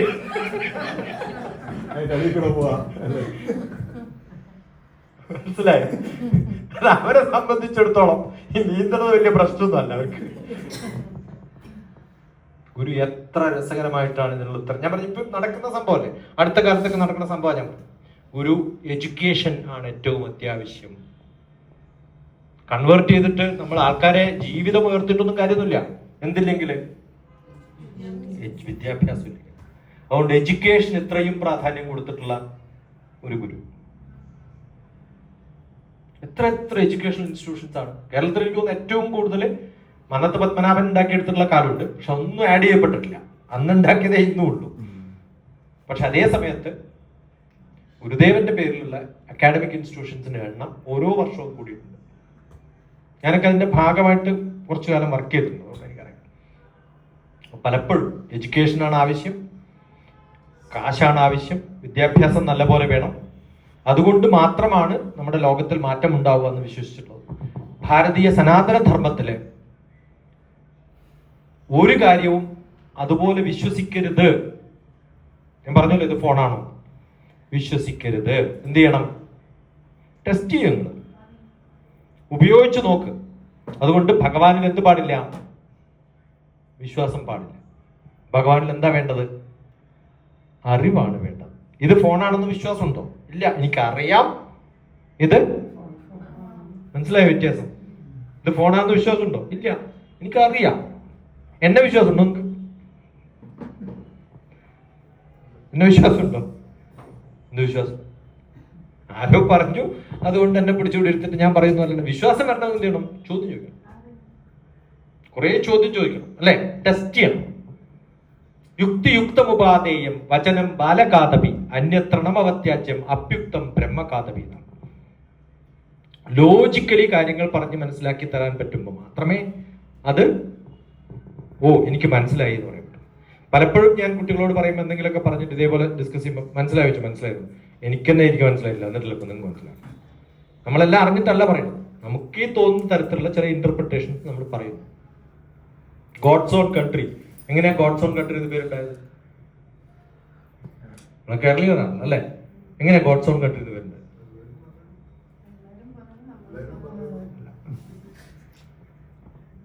പണ്ട് ബ്രിട്ടീഷുകാർ വന്ന സമയത്ത് മദ്രാസ് പ്രസിഡൻസി ഉണ്ടല്ലോ, കേരളത്തിൽ ഒരു പ്രസിഡൻസി ഉണ്ടോ? എന്താ ഇല്ലാത്തത്? 2 നാട്ടിലാണ് പ്രസിഡൻസി ഇല്ലാത്ത രാജാക്കന്മാര്. ഒന്ന് മൈസൂര്, മറ്റൊന്ന് തിരുവിതാംകൂർ. എന്ത് ചെയ്തു? രാജാവ് ബാക്കി എല്ലായിടത്തും ബ്രിട്ടീഷുകാർ മെമ്മോറാണ്ടം ഉണ്ടാക്കിയല്ലോ, ഭരണം വിട്ടുകൊടുക്കാൻ വേണ്ടിട്ട്. വരുന്നതിന് മുമ്പ് മഹാരാജാവ് എന്ത് ചെയ്തു? തന്റെ രാജ്യം ആർക്ക് വിട്ടുകൊടുത്തു? പത്മനാഭന് വിട്ടുകൊടുത്തു.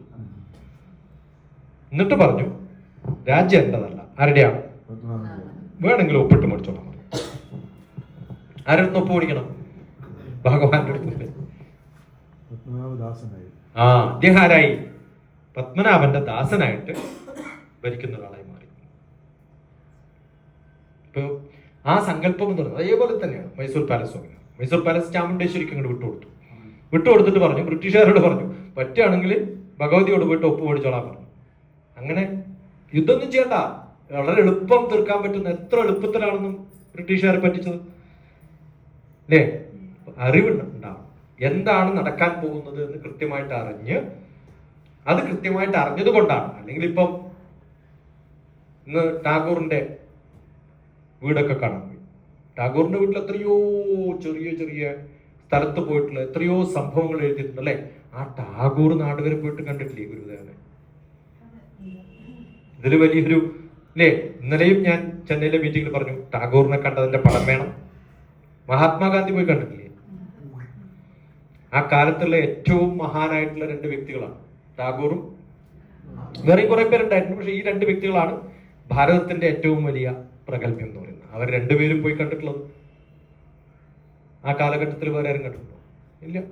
അപ്പൊ അതുപോലെ സ്വാമി വിവേകാനന്ദൻ ഭ്രാന്താലയമാണെന്ന് പറഞ്ഞ സ്ഥലത്തിന് കുറച്ചു കാലം കഴിഞ്ഞപ്പോൾ അങ്ങനെ അല്ലാതാക്കി മാറ്റിയിട്ടുള്ളത് ആരാണ്?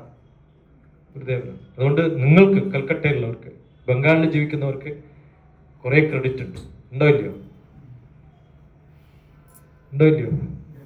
ആ മഹാത്മാവിന് മഹാത്മാവാക്യതാരാ? മഹാത്മാഗാന്ധിയെ. മഹാത്മാഗാന്ധി എന്ന പേരിട്ടതാര്? ടാഗോറാണ്. അറിയോ? മഹാത്മാഗാന്ധിയും ടാഗോറും മീറ്റ് ചെയ്യുന്ന സമയത്ത് ടാഗോർ അങ്ങോട്ട് വിളിച്ചതാണ് Mahatma, the father of nation, Mahatma എന്ന് പറഞ്ഞുള്ള ടൈറ്റിൽ കൊടുത്തത് ടാഗോറാണ്. അപ്പൊ മഹാത്മാഗാന്ധിയാക്കിയ നാട്ടിലാണ് നിങ്ങൾ നിൽക്കുന്നത്. ഇന്ത്യ ഇൻഡിപെൻഡൻസ് കിട്ടിയിട്ട് പാർട്ടീഷൻ ചെയ്യുന്ന സമയത്ത് ഈസ്റ്റ് ആണല്ലോ, വെസ്റ്റില് 50,000 സോൾജേഴ്സ്, പാകിസ്ഥാനുമായിട്ടുള്ള പാർട്ടീഷൻ നടക്കുമ്പോൾ 50,000 സോൾജേഴ്സ് ഉണ്ടായിട്ടും എത്ര പേരാ മരിച്ചെന്ന് അറിയില്ല. കുറെ പേര് മരിച്ചിട്ടുണ്ട്, ആണോ അല്ലയോ? ഈ ഡിവിഷനിൽ ബംഗാൾ ഡിവൈഡ് ചെയ്യുമ്പോൾ ഒരാളും മരിച്ചിട്ടില്ല. അതുകൊണ്ട് ബ്രിട്ടീഷുകാർ മഹാത്മാഗാന്ധി കിട്ട പേരാണ് one man army equal to 50,000 soldiers of British. ഇത്ര പരാക്രമമുള്ള ആളാന്ന് വെച്ചാൽ അദ്ദേഹം പോയിട്ട് കണ്ടിട്ടുണ്ട്. അദ്ദേഹമായിട്ടുള്ള ഡിസ്കഷൻ ഉണ്ട് ഗുരുദേവനുമായിട്ട്, ഹിന്ദുമതത്തെക്കുറിച്ചും വ്യത്യാസത്തെക്കുറിച്ചും. ഹരിജനന്റെ ആളാണ് മഹാത്മാഗാന്ധി എന്നുള്ള വാക്കുകളൊക്കെ ഉണ്ടല്ലോ, അതൊക്കെ വെച്ചിട്ടുള്ള കുറെ വാക്കുകൾ. നമ്മൾ അറിയേണ്ടത് ഗുരുദേവൻ എന്ന് പറയുന്നത് സാധാരണ ഒരു മതം അല്ലെങ്കിൽ ഒരു ഇഷ്ടം അല്ലെങ്കിൽ ഒരു കാസ്റ്റ് മാത്രമുള്ളവരല്ല. നല്ലപോലെ വായിക്കണം, പഠിക്കണം, അത് പ്രചരിപ്പിക്കണം, അടുത്ത ജനറേഷനിലേക്കും പോകണം. ഇപ്പൊ UK സേവാസമിതിയാണോ എന്താണ് പേരിട്ട് എനിക്ക് ഓർമ്മയില്ല, ആശ്രമം UK നോർത്ത് ആംപ്ടണിലേക്ക് പോകുന്ന മിൽട്ടൺ കീസിന്റെ തൊട്ടടുത്ത് ഒരു പള്ളി പൂർണ്ണമായിട്ടും മേടിച്ചു. അവിടെയാണ് മെയ് 2-3 തീയതികളിൽ പ്രോഗ്രാം നടക്കുന്നത്. ഒരു ഇന്റർനാഷണൽ പ്രോഗ്രാം. കാരണം അവിടെ നിന്നുള്ള കുറെ പേര് വത്തിക്കാനിൽ പോയിട്ട് പങ്കെടുത്തിരുന്നു. ബിജു, ഞാൻ ആ കമ്മിറ്റിയിലുണ്ട്. ബിജുവിന്റെ കമ്മിറ്റിയിൽ ഞാനുണ്ട്. അപ്പൊ അതിനകത്ത് ഇപ്പൊ നമ്മൾ നടത്താൻ പോകുന്ന പരിപാടി മെയ് 2-3 തീയതികളിൽ വലിയൊരു ഗംഭീരമായിട്ടുള്ളൊരു പരിപാടി. കൽക്കട്ടയിൽ നിന്നൊക്കെ ആള് വരണം. ഞാൻ അയച്ചുതരാം. നിങ്ങൾ ആരെങ്കിലും കോൺടാക്ട് ചെയ്ത് കഴിഞ്ഞാൽ ഡീറ്റെയിൽസ് അയച്ചാൽ, അല്ലെങ്കിൽ ബിജുവായിട്ട് കോൺടാക്ട് ചെയ്യാം. ഓക്കെ. കാരണം ഇന്ത്യയിൽ നിന്നുള്ള പല സ്ഥലത്തും ആൾക്കാർ, കാരണം വത്തിക്കാനിൽ പോകാൻ പറ്റാത്തവർ പോലും ഇങ്ങോട്ട് വരാൻ പ്ലാൻ ഉണ്ട്. സ്വാമി എന്തായാലും വരുന്നുണ്ട് ഇവിടുന്ന്, വർക്കലയിൽ നിന്ന്. ഇപ്പോ ഭാരതീയ സങ്കല്പം എന്ന് പറയുന്ന ഭാരതവംശം എന്നാണ് പറയുക, ഭാരതദേശം, ഭാരതവർഷം എന്നാണ് പറയുക. ഭാരതത്തിന്റെ പേര് പണ്ട് അങ്ങനെയാണ്, ഭാരതവർഷം. ഭരതവർഷേ ഭരതഖണ്ഡേ ജംബുദ്വീപേ മേരോഹ ദക്ഷിണേ പാർശ്വേ, അങ്ങനെയാണ് നാമം ചൊല്ലുക. എന്നിട്ട് എന്ത് ചെയ്യണം? പരശുരാമദേശേ, നമ്മളൊക്കെ അങ്ങനെയാണ് ഭഗവാൻ ഇൻട്രൊഡ്യൂസ് ചെയ്യുക. നമ്മൾ എവിടെ നിന്നാണ് വരുന്നത്? പരശുരാമദേശേ. നമ്മൾ ആന്ധ്രയിലാണെങ്കിൽ ഗോദാവരി പാർശ്വേ, എന്നിട്ട് മുനിസിപ്പാലിറ്റി നമ്പറും വീട്ടിന്റെ നമ്പറും പേരും ഒക്കെ പറഞ്ഞിട്ട് ഇന്ന പാരമ്പര്യത്തിൽപ്പെട്ടിട്ടുള്ള ആള്, കുലം പറയണം. നമുക്കൊന്നും കുലം അറിയില്ല. അപ്പൊ നമ്മളൊക്കെ പറയാ പരശുരാമകുലത്തിലാന്ന് പറയും. അങ്ങനെ ഓരോന്നും പറഞ്ഞ് നമ്മളെ ഇൻട്രൊഡ്യൂസ് ചെയ്തിട്ടാണ് പൂജ ചെയ്യുക. അങ്ങനെയാണല്ലോ ചെയ്യുക. അപ്പൊ സ്ഥലവും കാലവും എന്തിനാ പറയണത്? ഇവരൊക്കെ ചെയ്യുന്ന പലരും പ്രഭാഷണം നടത്തുമ്പോൾ ആചാര അനുഷ്ഠാനങ്ങൾ എന്ന് ഒറ്റ വാക്കിൽ തീരും. തെറ്റാണ്. അനുഷ്ഠാനം എന്ന് പറഞ്ഞാൽ നമ്മൾ ചെയ്യേണ്ട കർമ്മങ്ങൾ. കർമ്മങ്ങൾ എന്താണ്? ഒരാൾ വീട്ടിൽ വന്നാൽ ഇരിക്കാനൊരു സ്ഥലം കൊടുക്കുക, അവർക്ക് വെള്ളമോ ഭക്ഷണമോ കൊടുക്കുക, ആണല്ലോ. ഒരു ഭഗവാന്റെ പ്രതിഷ്ഠ, മിനിഞ്ഞാന്ന് ഇവിടെ വരുന്നതിന്റെ 2 ദിവസം മുന്നേ കർണൂൽ എന്ന് പറഞ്ഞ സ്ഥലത്താണ് മഹാവതാർ ബാബാജി. കേട്ടിട്ടുണ്ടോ? കേട്ടില്ല. ജ്ഞാനഗുഞ്ച് എന്ന് കേട്ടിട്ടുണ്ടോ? ഗൂഗിളെങ്കിലും ചെയ്യണം കേട്ടോ, എല്ലാവരും ഇരുന്ന് എഴുതണം. അല്ലെങ്കിൽ ഇത് യൂട്യൂബിൽ കാണുമ്പോൾ ഇതൊക്കെ പോയിട്ട് ഗൂഗിൾ ചെയ്യും. ജ്ഞാനഗഞ്ച് എന്ന് പറഞ്ഞൊരു സ്ഥലമുണ്ട്, മിസ്റ്റീരിയസ് പ്ലേസ് ആണ്, ഹിമാലയത്തിൻ്റെ ഉള്ളൊരു കേവാണ്. അവിടെ ഒരു മഹാവതാർ ക്രിയായോഗം എന്ന് കേട്ടില്ലേ? ആരാ ക്രിയായോഗം തുടങ്ങിയത്? മഹാവതാർ ബാബാജിയാണ്. അദ്ദേഹത്തിന്റെ ആദ്യമായിട്ടുള്ളൊരു ക്ഷേത്രം, ഒരു പ്രതിഷ്ഠാകർമ്മം ചെയ്യാൻ ഞാനും ഉണ്ടായിരുന്നു. അത് ഹൈദരാബാദിൽ നിന്ന് കുറച്ച് തെക്കോട്ട് ബാംഗ്ലൂർ റോഡിലൊരു സ്ഥലത്താണ്. അത് കോട്ടയത്തുള്ള അദ്ദേഹം ഇപ്പം അവധൂത സ്വാമിയാണ്, നാദാനന്ദ സ്വാമി, നാദാനന്ദ തീർത്ഥ. അദ്ദേഹം അവധൂതനാണ്. ആ അവധൂത സ്വാമി 82 വയസ്സായി. അദ്ദേഹത്തിന്റെ ഒരു ക്ഷേത്രകർമ്മത്തിന് ഞാൻ പോയിട്ടുണ്ടായിരുന്നു, പ്രതിഷ്ഠാകർമ്മത്തിന്. അതിൽ പ്രാണപ്രതിഷ്ഠ നടത്തുന്ന സമയത്ത് ഞാൻ ഇവിടെ ഉണ്ടായിരുന്നു. കേരളത്തിലുള്ള പൂജാരിമാരൊക്കെ വന്നിട്ടാണ്. ആ ഒരു ട്രഡീഷൻ കൃത്യമായിട്ട് മനസ്സിലാക്കിയിട്ട് എങ്ങനെയാ ചെയ്യേണ്ടത്, എന്തൊക്കെയാണ് അതിന്റെ കർമ്മങ്ങൾ, എത്രയോ കാലമായിട്ടുള്ളതാണ്. അപ്പം എന്താണ് കൊടുക്കേണ്ടത്, എന്തിനാ നമ്മൾ വിളക്കത്തിക്കുന്നത്, എന്തിനാ ഭക്ഷണം കൊടുക്കുന്നത്, ഈ ചെയ്യുന്നത് എന്ത് ഭക്ഷണം കൊടുക്കണം എന്നുള്ളത് ഞാൻ ആദ്യം തുടങ്ങിയ സമയത്ത് പറഞ്ഞതുപോലെ, പാൽപ്പായസം വേണോ അത് പിന്നെ അത് നിങ്ങളുടെ ഇഷ്ടം. പക്ഷെ എന്തെങ്കിലും കൊടുക്കണം എന്നുള്ളത് ആണ് അനുഷ്ഠാനം. എന്ത് കൊടുക്കണം എന്നുള്ളത് കാലവും ദേശവും അനുസരിച്ച് മാറും. എന്തേ പണ്ട് പിസ്ത കൊടുക്കണം എന്ന് പറയായിരുന്നത്? അന്ന് പിസ്ത ഉണ്ടായിട്ടില്ല. അപ്പൊ ഇന്ന് നാളെ മുതൽ ക്ഷേത്രത്തിൽ പിസ്ത കൊടുത്താലോ കുഴപ്പമൊന്നുമില്ല. എന്ത് ഭഗവാന്മാർക്ക് മാറ്റം പാടില്ല. കാരണം ഭഗവാൻ ഇഷ്ടമില്ല അതല്ല കൊടുക്കുന്നത്.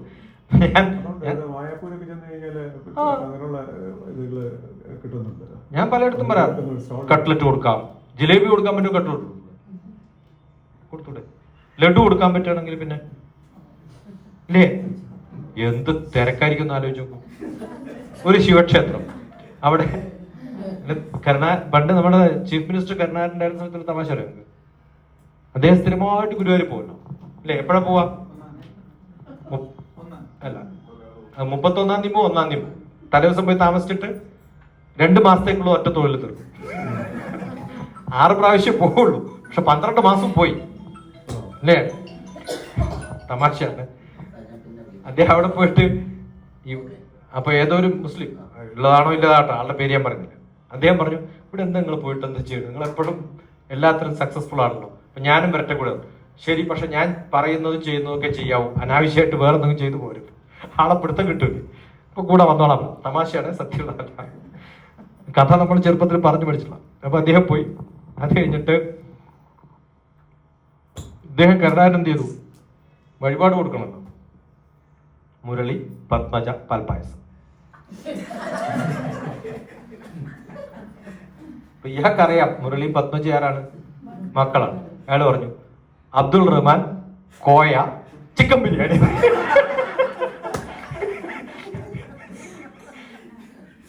അവർക്ക് ഇഷ്ടമുള്ളതല്ലേ പറയുന്നത്. ഭഗവാന്റെ അടുത്തൊക്കെ എന്തോ ആവാന്ന്, എന്താണ് നമുക്കെന്താണോ ഇഷ്ടം. ഇപ്പൊ കണ്ണൂരിൽ പോയി കഴിഞ്ഞാൽ ഞാൻ സ്ഥിരമായിട്ട് താമസിക്കുന്ന ഒരു വീടുണ്ട്. അവിടെ ശനിയാഴ്ച പോയാൽ നല്ല സുഖം, ചപ്പാത്തിയും ചിക്കനും കറി. കളരിവാതിക്കൽ ക്ഷേത്രത്തില് ഇന്ന വഴിപാട് ചിക്കനാണ്.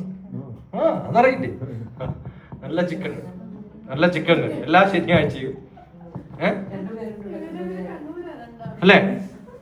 കളരിവാതിക്കൽ ക്ഷേത്രത്തിലാണ്. ഞാൻ അവിടെ പോയാൽ താമസിക്കുന്ന ചൊവ്വയിൽ വിനോദിന്റെ വീട്ടിലാണ്. വിനോദിന്റെ വീട്ടിൽ പോയി ഞാൻ കഴിക്കാറില്ല.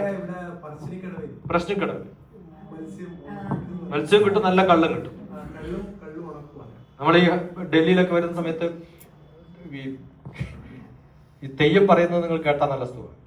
കിണ്ടി ഉണ്ടാവില്ല, കിണ്ടിയിൽ ഇങ്ങനെ ഒഴിക്കുമ്പോൾ ചിലപ്പോൾ ഇതിനകത്ത് ഈ തുളസിയൊക്കെ ഇടുമല്ലോ, ആ തുളസി കിണ്ടിന്റെ വാലിൽ പോയി കഴിഞ്ഞാൽ പിന്നെ ഇങ്ങോട്ട് കിട്ടില്ലല്ലോ. ഇയാൾ പറയുന്നത് ചിലപ്പോൾ അസിസ്റ്റന്റിനോട് ഇത് മാറ്റണം എന്നൊക്കെയാണ്. നിങ്ങൾ വിചാരിക്കുന്നതോ വലിയ ഭഗവാന്റെ കാര്യം പറയുന്നത്.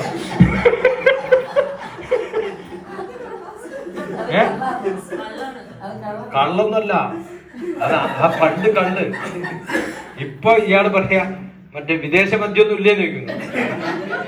അപ്പൊ ഞാനവിടെ പോയി ചോദിച്ചു, മടയനാണല്ലേ എന്ന് ചോദിച്ചു. മടയനാണ്. മടയൻ എന്ന് പറഞ്ഞാൽ ഇത് നടത്തുന്ന ആളാണ്, ജന്മിയാന്നുള്ള മടയനാണ്. പതിവുണ്ടോ എന്ന് ചോദിച്ചു. പതിവൊന്നുമില്ല, പക്ഷെ ഭഗവാൻ തന്നാ പിന്നെ വേണ്ടെന്ന് പറയാൻ പറ്റും. ഭഗവാൻ തന്നു കഴിഞ്ഞാൽ പിന്നെ നമ്മള് പ്രസാദല്ലേ. അതുപോലെ നമുക്ക് ചോദിക്കാം. തെയ്യത്തിന്റെ ഒരു ഗുണം എന്താ വെച്ചാല്, ഞാൻ കണ്ണൂരുകാരനാണ്. അമ്മയൊക്കെ ചെറുപ്പത്തിൽ പറഞ്ഞ ആരെടുത്തൊന്നും ഒന്നും മേടിക്കാൻ പാടില്ല. എന്താ പഠിപ്പിച്ചിട്ടുള്ളത്?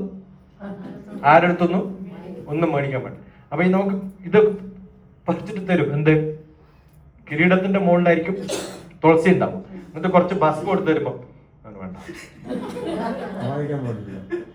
അതെന്ത് ചോദിച്ചു? അമ്മ പറഞ്ഞു മേടിക്കാൻ പാടില്ല, ആരും നോക്കും.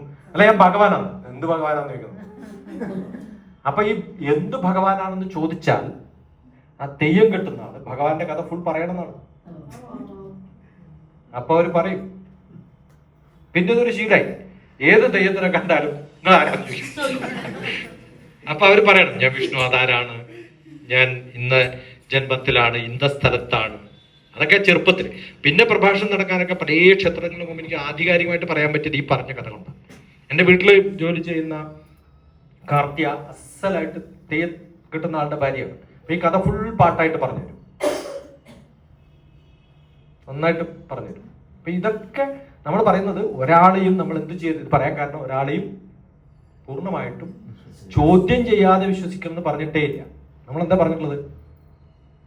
ചോദിക്കുക, നല്ലപോലെ ചോദ്യം ചോദിക്കുക. അതുകൊണ്ടാണ് ഭാരതീയ സങ്കല്പ പ്രകാരം ഏറ്റവും നല്ലോണം ചോദ്യം ചോദിക്കുന്ന ആൾക്കാരെ പോലും നമ്മൾ ഋഷി പദവി കൊടുത്തിട്ട് ആദരിച്ചിട്ടുണ്ട്. അറിയേണ്ടത് അറിയണം, അറിയേണ്ടതുപോലെ അറിയണം, അറിവില്ലാത്തവരെ അത് അറിയിക്കണം, അവർക്കും സംശയങ്ങൾ വരുമ്പോൾ ചോദിക്കണം. അങ്ങനെ ആയാലേ നമ്മുടെ ഭാരതീയ സങ്കല്പം നിലനിൽക്കുള്ളൂ. അല്ലാണ്ട് ഇപ്പോഴത്തെ ജനറേഷനിലെ പിള്ളേരോട് കണ്ണടച്ച് വിശ്വസിക്കണമെന്ന് പറഞ്ഞാൽ പറ്റുമോ? അതുകൊണ്ടാണ് ആ വിശ്വാസം ഉണ്ടാക്കിയെടുക്കണം. ഞാൻ ഭഗവത്ഗീതയിൽ ഇപ്പൊ അടുത്ത കാലത്ത് എഴുതിയിട്ടുള്ള ബുക്ക് ദ ഗീതാമൈവേ, കുറെ ചോദ്യങ്ങളും അതിനുത്തരവും, അതാണ് ഗീതാമൈ. ഇന്നത്തെ ജനറേഷനിൽ ആൾക്കാർക്ക് വരുന്ന ചോദ്യങ്ങൾ ഭഗവത്ഗീതയിലൂടെ എനിക്ക് ഉത്തരം പറയാൻ പറ്റും. എങ്കിലും ഞാൻ ഭഗവത്ഗീത പഠിപ്പിച്ചിട്ട് കാര്യം, ഓരോ ചോദ്യങ്ങളും ഓരോ ഉത്തരങ്ങളും. അങ്ങനെ ആനുകാലികമായിട്ടുള്ള മാറ്റം വരുത്തുമ്പോഴാണ് അനുഷ്ഠാനം എന്നുള്ളത് എന്തായി മാറുക? ആചാരങ്ങളായിട്ട്. അപ്പോൾ ശ്രീനാരായണ ഗുരുദേവൻ അനുഷ്ഠാനങ്ങൾ മാറ്റിയിട്ടില്ല. എന്തേ മാറ്റിയിട്ടുള്ളൂ? ആചാരങ്ങളെ മാറ്റിയിട്ടുള്ളൂ. ക്ഷേത്രം എങ്ങനെ പണിയണോ അതുപോലെ പണിതിട്ടുണ്ട്. അതുകൊണ്ട് പൂർണ്ണമായിട്ടും ശ്രീനാരായണ ഗുരുദേവന്റെ ധർമ്മം എന്ന് പറയുന്നതും സനാതന ധർമ്മം എന്ന് പറയുന്നതും വ്യത്യാസമല്ല. അതിൻ്റെയൊക്കെ ഉള്ളിന്റെ ഉള്ളിലുള്ളത് കാതല് ഒന്ന് തന്നെയാണ്. അതാണ് ഗുരുദേവന്റെ എല്ലാ കീർത്തനങ്ങളിലും കാണുന്നത്, ഒന്ന് തന്നെയാണ്. ആ അറിവ് ഉണ്ടാക്കിയെടുക്കുന്ന അറിവ് നമ്മുടെ ഉള്ളിൽ വരുമ്പോഴാണ് നമ്മൾ അറിവുള്ളവരായിട്ട് മാറും. എത്ര പ്രാവശ്യം അറിവ് അറിവ് എന്നുള്ള വാക്കൊക്കെ ഉപയോഗിച്ചിരിക്കുന്ന ഗുരുദേവൻ അല്ലേ? നമ്മൾ അറിയണം. അതെ, അറിവ് എന്നൊരു കൃത്യം. ആദ്യത്തെ മൊത്തം അറിവില്ല. അത് വെച്ചിട്ട് തന്നെ ഞാൻ പറഞ്ഞത്. നടരാജഗുരു പറഞ്ഞ, ഞാൻ ലോകം മൊത്തം ചുറ്റി സഞ്ചരിച്ച ഏതാണ്ട് എല്ലാ ദാർശനിക ചിന്താധാരയിലൂടെ കടന്നുപോയിട്ടുണ്ട്. പക്ഷേ നാരായണ ഗുരുവിന്റെ ഈ അറിവ് പകരം വെക്കാൻ ഒന്നുമില്ല എന്നുള്ളത്.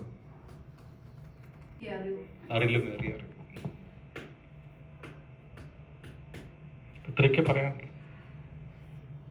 ഒരു മണിക്കൂർ പറഞ്ഞല്ലേ? ഒരു മണിക്കൂർ, 1.5 മണിക്കൂർ. അല്ല, അത് തുടങ്ങിയാലേ എവിടെ എത്തില്ല. കുറേ നിങ്ങൾ ഓരോന്ന് ചെല്ലുമ്പോഴും അതിനെ പറഞ്ഞ് വിശകലനം ചെയ്യണമെങ്കിൽ ഞാൻ പറഞ്ഞില്ല, അടുത്ത കാലത്ത് ചേർന്ന ഹിന്ദിക്കാർക്ക് മനസ്സിലായിക്കോട്ടെ വെച്ചിട്ടാണ് ഞാൻ അത് ട്രാൻസ്ലേറ്റ് ചെയ്തിട്ടുള്ള ഇംഗ്ലീഷ് വേർഷനും മലയാളം വേർഷനും അതിന്റെ എൻ്റെ എക്സ്പ്ലനേഷനും ചെറിയൊരു ബിറ്റായിട്ട് കേട്ടിട്ടുണ്ട് എൻ്റെ യൂട്യൂബിൽ. നമ്മൾ ചെയ്യാം, ഓരോന്നായിട്ട് എടുത്തിട്ട് പഠിക്കണം. നമ്മുടെ ഈ വിഷയം തന്നെ ഞാൻ അടുത്ത കാലത്ത് ശ്രീലങ്ക പോയ സമയത്ത് ഞാൻ അവരോട് പറഞ്ഞു സാറെന്ന് വിളിക്കരുത്. അപ്പൊ അവരോട് ചോദിച്ചു തിരിച്ചെന്താ വിളിക്കേണ്ടത്? നിങ്ങളുടെ ഭാഷയിൽ ഒരാളെ എങ്ങനെയാ ബഹുമാനപൂർവ്വം വിളിക്കാന്ന് ചോദിച്ചപ്പോ അവര് പറഞ്ഞത് മഹാത്മാ.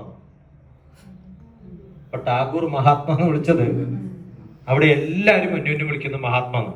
അത് ലിംഗഭേദമന്യേ സ്ത്രീക്കും പുരുഷനും അന്യോന്യം വിളിക്കാൻ പറ്റുന്ന പേരാണ് മഹാ ആത്മാ അല്ലേ? ഗുരുവിന്റെ പുസ്തകം തന്നെ ആത്മാ ഉപദേശ ശതകം. അതാണ് ആത്മാപദേശ ശതകം. അറ്റൊന്ന് പഠിച്ചാ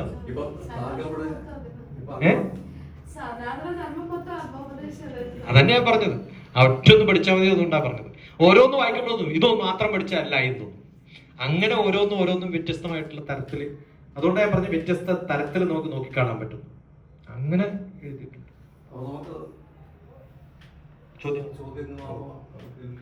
ഞാൻ പറയാവുന്ന ഇതാണ്. ഇപ്പം അങ്ങ് പറഞ്ഞ ഈ വിഷയങ്ങൾ തന്നെ എടുത്തു കഴിഞ്ഞാൽ നമുക്ക് അതിനെ കുറിച്ചിട്ട് ഒരുപാട് അതിനൊരു 4-5 മണിക്കൂർ സമയം കുറഞ്ഞത്. ഇപ്പൊ നമ്മളിവിടെ അടുത്ത കാലത്ത് പറഞ്ഞിട്ടുള്ള കുറേ ഡിസ്കഷൻസിൽ ഗുരുദേവന്റെ ശിഷ്യന്മാരെ കുറിച്ചും ഒക്കെ ഞാൻ കൃത്യമായിട്ട് പറഞ്ഞിട്ടുണ്ട്.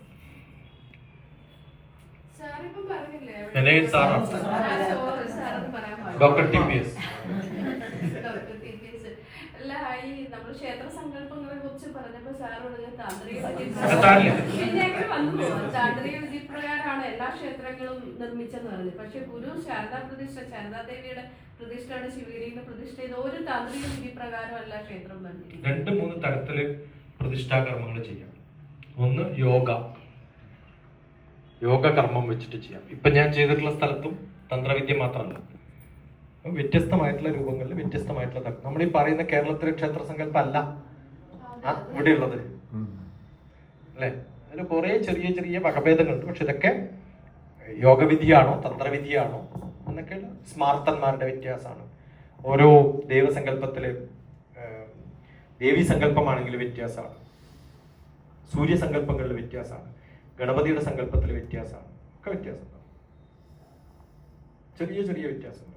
പക്ഷെ മൂലം എന്ന് പറയുന്നത്, ഒറിജിൻ എന്ന് പറയുന്നത് ക്ഷേത്ര ആചാരാനുഷ്ഠാനങ്ങളെ ഒരു പുസ്തകമുണ്ട് എൻ്റെ ഗുരു എഴുതിയിട്ടുള്ളത്. തന്ത്ര സമുച്ചയത്തിന്റെ ഒറ്റൊരു മലയാളം ഇന്റർപ്രിട്ടേഷനേ ഉള്ളൂ. അത് ബ്രഹ്മശ്രീ KPC അഞ്ജൻ ഭട്ടതിരിപ്പാടിൻ്റെയാണ്, എൻ്റെ ഗുരുവിൻ്റെയാണ്. തന്ത്ര വിദ്യാപീഠം നടത്തിയിട്ടുള്ള മാധവിജിയുടെ ട്രഡീഷനിലാണ് ഇതൊക്കെ കേരളത്തിൽ പഠിപ്പിച്ചു തുടങ്ങിയിട്ടുള്ളത്. അതിലൊക്കെ വായിച്ചു നോക്കുമ്പോൾ ചെറിയ വ്യത്യാസങ്ങൾ അവിടെ ഇവിടെയൊക്കെ കാണാം. പക്ഷെ എല്ലാത്തിനും ഒരേ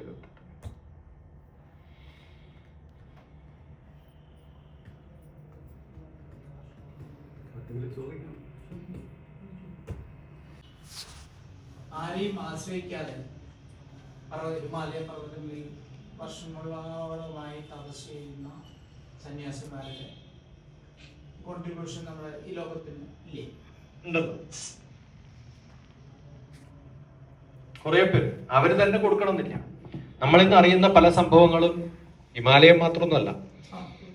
ഹിമാലയത്തിന് അപ്പുറത്ത് ചൈന കടന്ന് മംഗോളിയ ബോർഡറിലാണ് വേദം എഴുതപ്പെട്ടിട്ടുള്ളത്. ശരിക്കും വേദം എഴുതിയിട്ടുള്ളത് ഇന്ത്യയിലെ അല്ല, ഇപ്പോഴത്തെ ചൈനയും മംഗോളിയും ബോർഡറിലാണ്. ഗുമ എന്നാണ് സ്ഥലത്തിന്റെ പേര്, ഗുമയിലാണ് എഴുതിയിട്ടുള്ളത്. അപ്പൊ നമ്മളതായിട്ടുള്ളത് നമ്മൾ അവിടെ നിന്ന് ഇങ്ങോട്ട് വന്നതുകൊണ്ടാണ്. അവരങ്ങനെ വന്ന് അതുകൊണ്ടാണ് നമ്മുടെ സെന്റർ ഓഫ് ഭാരതവർഷ എന്ന് പറയുന്നത് തെക്ക് ഭാഗത്ത്. അതുകൊണ്ടാണ് നമ്മുടെ ശ്ലോകങ്ങളിലൊക്കെ മേരോഹ ദക്ഷിണേ പാർശ്വേ, മേരുപർവ്വതം എന്ന് പറയുന്നത് കൈലാസാണല്ലോ. എന്റെ തെക്കേ ഭാഗത്താണ് ഞാൻ എന്ന് പറയുമ്പോൾ വടക്കേ ഭാഗത്തും ഉണ്ടായിരുന്നുകൊണ്ടല്ലേ അങ്ങനെ പറയണേ. അപ്പൊ അത് സെന്റർ ഓഫ് ദ വേൾഡ് ആയിരുന്നു എന്നാണ്. അതാണ് ഗ്രീൻവിച്ച് മെറീഡിയൻ. അപ്പൊ അതിനപ്പുറത്തുണ്ടായിരുന്നവരുണ്ടായിരുന്നു. അവരിൽ പലരും കുറേ വിദ്യ അറിയുന്ന ആൾക്കാർ അവരുടെ അടുത്ത് പോയിട്ട് ചെറിയ ശകലങ്ങൾ എടുത്ത് കൊണ്ടുവന്നിട്ടാണ്. നമ്മുടെ ചിന്മയ സ്വാമിയൊക്കെ എങ്ങനെയായിരുന്നു, അവിടെ പോയി അവിടുന്ന് കൊണ്ടുപിടിച്ച് വന്നിട്ടുള്ളവരാണ്. രമണ മഹർഷി എങ്ങനെയായിരുന്നു? രമണ മഹർഷിയും ഗുരുദേവനും ഒക്കെ കംപ്ലീറ്റ് ടെക്സ്റ്റ് ബുക്കുകളൊക്കെ എടുത്ത് വായിച്ച് പഠിച്ചിട്ട് ആണോ പറഞ്ഞത്? അല്ല. അവർക്ക് ഇത്തരം യോഗവിദ്യയുള്ള ആൾക്കാരുമായിട്ട് കണക്ട് ചെയ്യാൻ പറ്റുമായിരുന്നു. അവർക്കൊക്കെ ഈ കണക്ഷൻ ഉണ്ടായിരുന്നു. അപ്പൊ അവിടെ ഉണ്ടാക്കുന്ന എല്ലാ നോളജുകളും കുറേ ദൂരം, ഇപ്പം ജ്ഞാൻഗുഞ്ച് എന്ന് പറയുന്ന സ്ഥലത്ത് നിന്നും എങ്ങനെയാണത് ബാക്കിയുള്ളവരിലേക്ക് ട്രാൻസ്ഫർ ചെയ്തു വെച്ചാൽ ഒരാളെ വിളിച്ച് പറഞ്ഞു കൊടുത്ത് ടെക്സ്റ്റ് എഴുതി നോട്ട് എഴുതി പഠിപ്പിച്ചൊന്നുമല്ല. അവരുടെ ഒരു ദർശനത്തിലൂടെ മതി പറഞ്ഞു കിട്ടാൻ. അവരെത്രയോ കാലങ്ങളായിട്ട് തപസ് ചെയ്തിട്ട് ഉണ്ടാക്കിയെടുത്തിട്ടുള്ള അറിവുകളാണ് ഒരു നോട്ടത്തിലൂടെ ബാക്കിയുള്ളവർക്ക് പറഞ്ഞു കൊടുക്കുക. ഒന്നും സംസാരിക്കും, നോട്ടം മാത്രം മതി. ഇപ്പൊ പലപ്പോഴും ഭഗവത്ഗീത ഞാൻ പഠിപ്പിക്കുമ്പോൾ 700 ശ്ലോകങ്ങളുണ്ട്. നമ്മുടെ കാസറ്റിലിട്ട് പ്ലേ ചെയ്താൽ തന്നെ 4 മണിക്കൂർ വേണ്ടേ. ഇപ്പൊ ഈ 4 മണിക്കൂർ എല്ലാരെയും നിർത്തിയിട്ട് ഇവര് കഥ പറയല പണി, ബാക്കിയുള്ളവർക്ക് എന്താ പറയുക പണിയൊന്നുമില്ല. അതിന്റെ ആവശ്യമൊന്നുമില്ല. ഇപ്പൊ എന്റെ വീട്ടില് ഒരു ഗസ്റ്റ് വന്നു. അപ്പൊ അതിനിടയിലാണ് എന്റെ മകൻ വന്നിട്ട് TV ഓണാക്കാൻ പറഞ്ഞു. ഞാൻ അവനോട് എന്തെങ്കിലും പറയേണ്ട കാര്യമില്ല. ഒരു നോട്ടം നോക്കി അവന് മനസ്സിലായില്ല. അപ്പൊ മിണ്ടാണ്ട് പോയിരുന്നു പഠിച്ചോളൂ. ആണോ അല്ലയോ? ആ ഒരു നോട്ടത്തിൽ നമ്മൾ വേറൊരാളൊരു കഥ എഴുതണമെങ്കിൽ, ഒരു നാടകമാക്കണമെങ്കിൽ വലിയ സ്ക്രിപ്റ്റ് എഴുതണ്ടായി വേണ്ടേ? ഒരു നോട്ടം മതി ഒരു സംഭവം മനസ്സിലാക്കാൻ. അപ്പൊ ആ ഒരു നോട്ടത്തിലൂടെ ട്രാൻസ്ഫർ ചെയ്യാൻ പറ്റുന്ന ഒരാളായിരുന്നു കൃഷ്ണനാർജുനുണ്ട്. അത് നമുക്ക് പറഞ്ഞു തരുമ്പോ എന്ത് വേണം? 700 ശ്ലോകം വേണം. ഇത്രേ ഉള്ളൂ വ്യത്യാസം. 4 മണിക്കൂറൊന്നും വേണ്ട, 1 മിനിറ്റ് മതി. അപ്പൊ പലർക്കും ഒരു നോട്ടത്തിലൂടെ ഭാരതീയ സങ്കല്പം എന്ന് പറയുന്നതൊക്കെ പഞ്ചഭൂതാത്മകമാണ്. അത് physical, emotional, intellectual, social, spiritual. അതിന്റെ ഭൂമിയിലുള്ള രൂപങ്ങളാണ് നമ്മൾ സാധാരണ പഞ്ചഭൂതം എന്ന് പറയുന്നത്. ഇതൊക്കെ റിലേറ്റഡ് ആണ്, വളരെ എളുപ്പം നടക്കുന്ന സംഭവമാണ്. അപ്പൊ അവരൊക്കെ ഉണ്ടാക്കിയെടുത്തിട്ടുള്ളതാണ്, പകർന്നു കിട്ടിയിട്ടുള്ളതെന്നാണ് നമ്മുടെ അറിവ്. അപ്പൊ ഞാൻ വ്യാസഗുഹയിലുണ്ടായിരുന്നു. ഗണേശനും അല്ലെ, ഗണേശൻ എഴുതുന്ന സമയത്ത് പറഞ്ഞിട്ട് മനസ്സിലാക്കിയാലേ എഴുതാവൂ എന്ന് പറഞ്ഞിട്ടില്ലേ? അറിയാത്ത വാക്കാണെങ്കിൽ, അറിയാത്ത കഥയാണെങ്കിൽ എഴുതരുതെന്നാണ്. അപ്പൊ അത് മനസ്സിലാക്കണ്ടേ? ആ കഴിവ് നമുക്ക് ഉണ്ടാവും. ഇല്ല, ഉണ്ടായിരുന്നു. ഞാൻ കഴിഞ്ഞ പ്രാവശ്യം പറഞ്ഞു നോക്കണം, പീറ്റർ ബ്രൂക്സിന്റെ മഹാഭാരതം കാണും. പീറ്റർ ബ്രൂക്സിന്റെ മഹാഭാരതം കാണും. അപ്പൊ വെസ്റ്റേണേഴ്സിന്റെ ഇന്റർപ്രിട്ടേഷൻ ഓഫ് മഹാഭാരതം മനസ്സിലാക്കാൻ പറ്റും. എൻറ്റയർലി ഡിഫറെന്റ് ആണ്. സങ്കല്പമാണ് ഭാരതീയ ശാസ്ത്രം. സങ്കല്പമാണ്. എങ്ങനെ സങ്കല്പിക്കാമോ അങ്ങനെയൊക്കെ സങ്കല്പിക്കാം. അപ്പൊ ആ സങ്കല്പങ്ങളെ ട്രാൻസ്ഫർ ചെയ്യാൻ പറ്റും. അതാണ് വേണ്ടത്. ഡോക്ടർ, താങ്കൾ കുറച്ചു മുമ്പ് പറഞ്ഞു, പേര് ഓർമ്മയില്ല, അവധൂത സ്വാമി എന്നാണ് പേര്. നാദാനന്ദ. അപ്പൊ ഈ നാരായണ ഗുരുവായിട്ട് അത് കണക്ട് ചെയ്യാം, അങ്ങനെ ഒരു സംബോധന ചെയ്യാൻ പറ്റും. അവധൂത സ്വാമി എന്ന് വെച്ചാൽ എന്താണെന്ന് നോക്കാം. അവധൂത സ്വാമികൾ എന്ന് പറഞ്ഞാൽ അവർ മെസ്സഞ്ചേഴ്സ് ആണ്. അവരിങ്ങനെ യാത്ര ചെയ്യും.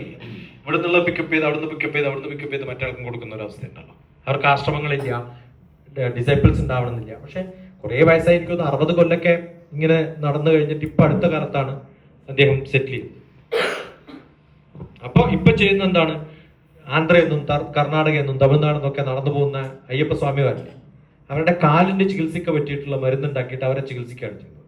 നടന്നു പോകുമ്പോൾ ഒരു ദിവസം റെസ്റ്റ് എടുക്കാം, കാലിനൊക്കെ ഒരു റിജുനുവേഷൻ നന്നാക്കി കൊടുക്കുന്നത്, അങ്ങനെ ജീവിക്കും. ഇത്രേ ഉള്ളൂ.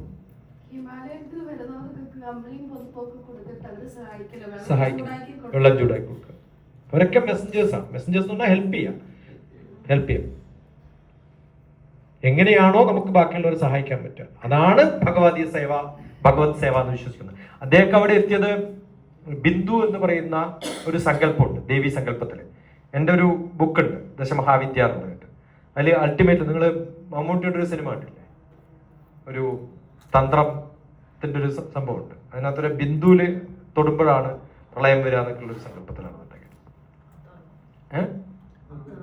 ആണ്ട സിനിമ പറയുമ്പോൾ കറക്റ്റ് ആയിട്ട് തരും. അപ്പൊ അഥർവം എന്ന് പറയുന്ന സിനിമയില് അതാണ് കൺസെപ്റ്റ്.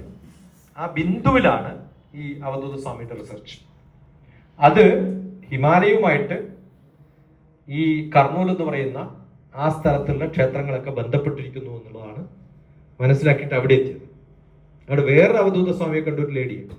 അവരിപ്പോ അവിടുന്ന് ഗുജറാത്തിലേക്ക് സെറ്റിൽ ചെയ്തു, അഹമ്മദാബാദിൽ. അവിടെ ആ കാട്ടിനുള്ളിലാണ് 10-40 കൊല്ലം ജീവിച്ചത്. അങ്ങനെയുള്ള കുറെ പേര് ഇപ്പോഴും ഉണ്ട് കുറെ പേര്. അവരൊക്കെ ഈ ഒരു അറിവുണ്ടാവുകയും അത് പഠിക്കുകയും ഒക്കെ ചെയ്തിട്ടുള്ളവരാണ്. രമണ മഹർഷി അങ്ങനെയുള്ള ഒരാളായിരുന്നല്ലോ. അത് കാണേണ്ട കാര്യമൊന്നുമില്ല, പറയാൻ പറ്റും.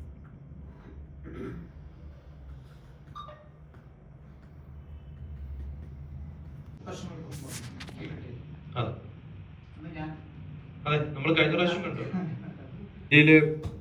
ഇത് കഴിഞ്ഞു 8-ാം തീയതി കഴിഞ്ഞ് 10-11 അഹമ്മദാബാദിലായിരുന്നു. അത് കഴിഞ്ഞപ്പോൾ ഇവിടെ ഈസ്റ്റിലും വെസ്റ്റിലും. പിന്നെ അത് കഴിഞ്ഞ് 19-ാം തീയതി വീട്ടിലെത്തും. 20-ാം തീയതി കണ്ണൂർ ഇരിങ്ങാലക്കുട ഒരു ക്ലാസ് ഉണ്ട്. അത് കഴിഞ്ഞ് 22-ാം തീയതി മുതൽ നാട്ടിൽ കണ്ണൂരുണ്ടാവും. യാത്രയാണ്. യതിയുടെ നല്ലൊരു പുസ്തകമുണ്ട്, യാത്ര. നിങ്ങൾ വായിച്ചിട്ടുണ്ടെങ്കിൽ വായിക്കണം. വായിച്ചിട്ടുണ്ടോ? ഇത്രയും പച്ചയായിട്ട് സംഭവങ്ങൾ പറയുന്ന ഒരു പുസ്തകം ഉണ്ടാവില്ല. നല്ല രസകരമായിട്ട് പറയും, രസകരമായിട്ട് എഴുതിയിട്ടുണ്ട്. യാത്ര എന്ന് പറഞ്ഞിട്ടുണ്ട് പുസ്തകം. ആ സമയത്തുള്ള കുറെ അനുഭവങ്ങളാണ്.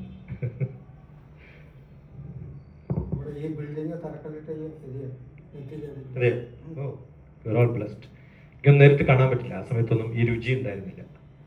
രുചിയൊക്കെ തുടങ്ങിയത് കുറെ വൈകിപ്പോയി. വൈകിയാലും കുഴപ്പമില്ല, ലേറ്റ് ആയിട്ട് വന്നാലും.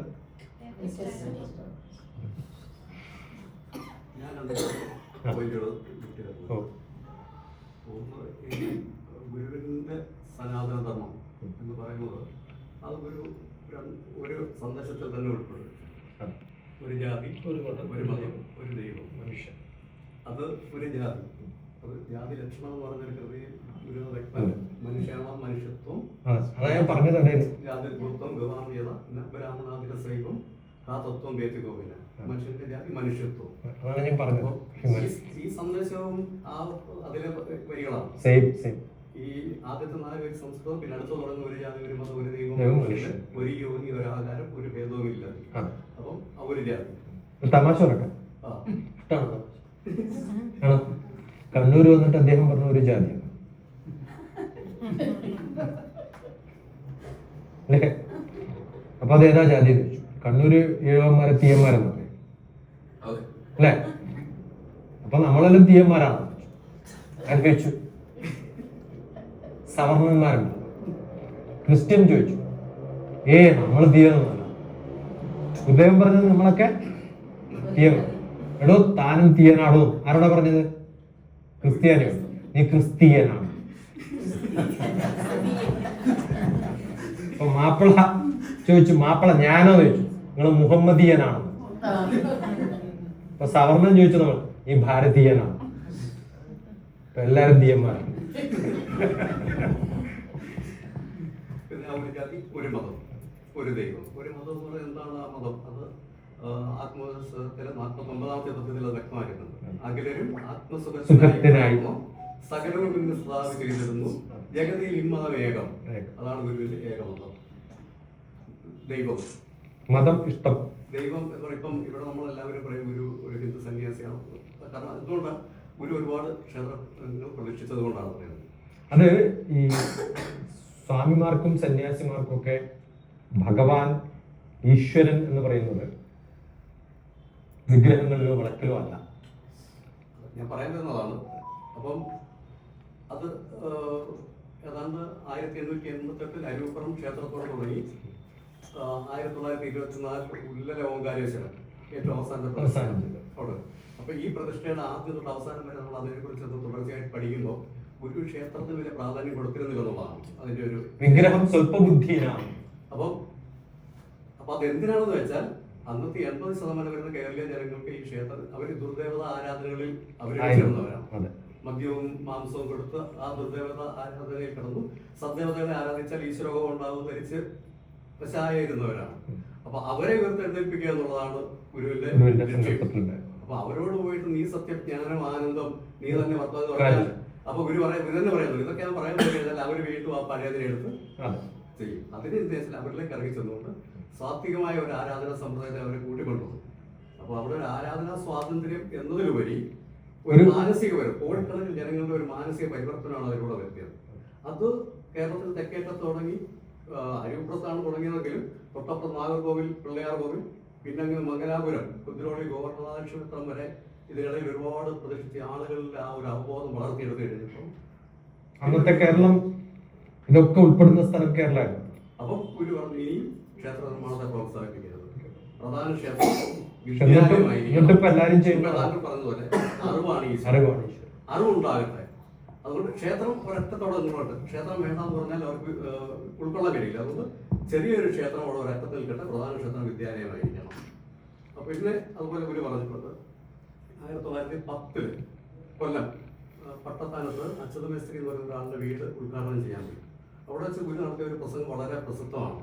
അത് 1910 ടി കെ മാധവൻ ദേശാഭിമാനിയിൽ അതിന്റെ റിപ്പോർട്ട് കൊടുത്തു. അപ്പൊ അതിന് ഗുരു ഇങ്ങനെ പറഞ്ഞു, നാം ക്ഷേത്രങ്ങൾ പ്രതിഷ്ഠിച്ചത് അല്ലെങ്കിൽ ക്ഷേത്ര പ്രതിഷ്ഠ നടത്തി കൊടുത്തത് ഹിന്ദുക്കളുടെ ആഗ്രഹപ്രകാരമാണ്. പലരും വന്ന് നമ്മെ ആശ്രയിച്ചതുകൊണ്ട് അവരുടെ ആഗ്രഹപ്രകാരം നമ്മൾ ചെയ്തു കൊടുത്തു. അതുപോലെ ക്രിസ്ത്യാനികളും മുസ്ലിങ്ങളും ആഗ്രഹിക്കുന്ന പക്ഷെ അവർക്കും ചെയ്തു കൊടുക്കാം. ഞാൻ പറഞ്ഞു അപ്പൊ ധർമ്മം എന്ന് പറഞ്ഞിട്ട് CV കുഞ്ഞിരാമനും ഗുരുവും തമ്മിലുണ്ടായിരുന്ന ഡിസ്കഷനിലാണ് ഈ ധർമ്മം സനാതന ധർമ്മം അല്ലേ എന്ന് ചോദിക്കുമ്പോൾ അല്ലേ എന്ന് ചോദിച്ച അർത്ഥം പണ്ടൊക്കെ അങ്ങനെയാണെന്നാണ്. അതിന് വേറൊരു പേര് കൊടുക്കേണ്ട കാര്യമില്ല എന്നുള്ള അർത്ഥത്തിൽ സംസാരിച്ചത് ഡിസ്കഷൻ പോയത്. ഈ സനാതന ധർമ്മത്തെ കുറിച്ച് പറഞ്ഞിട്ട് CV കുഞ്ഞിരാമന്റെ ആ ഡിസ്കഷൻ പറഞ്ഞില്ലെങ്കിൽ അത് അബദ്ധം. നമ്മൾ ഈ പറയുമ്പോൾ ഫുൾ പറയണമെന്നൊന്നുമില്ല. അതെ. പിന്നെ ഈ ബ്രാഹ്മണൻ ക്രിസ്ത്യാനികളായി അദ്ദേഹം പറഞ്ഞതിനോട് എനിക്ക് യോജിക്കുകയാണ് ഞാൻ അദ്ദേഹത്തോട്. കാരണം കേരളത്തിലെ ബ്രാഹ്മണൻ അന്നത്തെ ഏറ്റവും ഉന്നതിയിൽ നിൽക്കുന്ന എല്ലാ കാര്യത്തിലും, വിദ്യാഭ്യാസത്തിലും അറിവിലും സാമ്പത്തികമായിട്ടും സമൂഹത്തെ അടക്കി ഭരിക്കുന്ന ഒരു സമൂഹമാണ്. കാരണം അവർക്ക് മറ്റു മതത്തിലേക്ക് മാറി അവരുടെ കുടുംബത്തിൽ സ്ഥാനമില്ല, അതുകൊണ്ട് അവരൊക്കെ മാറിപ്പോയിട്ടുണ്ട്. അപ്പോൾ ഒരുപക്ഷെ കുറച്ച് പേര് മാറിയിട്ടുണ്ടാവാം, കുറച്ചല്ല കുറേ പേര്. കാരണം ഒരു കുടുംബത്തില് ഒരാൾക്കേ ഉള്ളൂ അതിന്റെ സ്ഥാനം, ബാക്കിയുള്ളവരൊക്കെ പോകണം. പിന്നെ ആണ്. അല്ല, ഗുരുവിന് പഠിക്കേണ്ട കാര്യമൊന്നുമില്ല, എല്ലാ കല്ലുകളുമാണ്. ഗുരു എല്ലാമായിരുന്നു, ഒന്നും പഠിക്കേണ്ടി വന്നില്ല. അതെ, അല്ല അതിന്റെ അർത്ഥം അതായത് ഗർഭ്യ പ്രാർത്ഥന, ഗർഭ്യ പ്രാർത്ഥന വളരെ പ്രസിദ്ധമാണ്.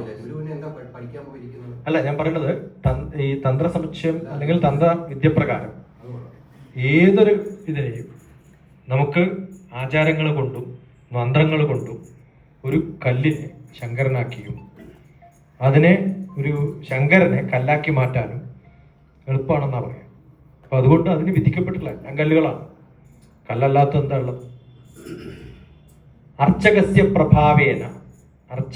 പ്രഭാവേന ശിലോ ഭവതി ശങ്കരഃ. ഏത് കല്ലും ശങ്കരനാക്കി മാറ്റാൻ അർച്ചകന് സാധിക്കുമെന്നുള്ളതാണ്. ആവാഹനം എന്ന് പറഞ്ഞാൽ തന്നെ അതാണ്.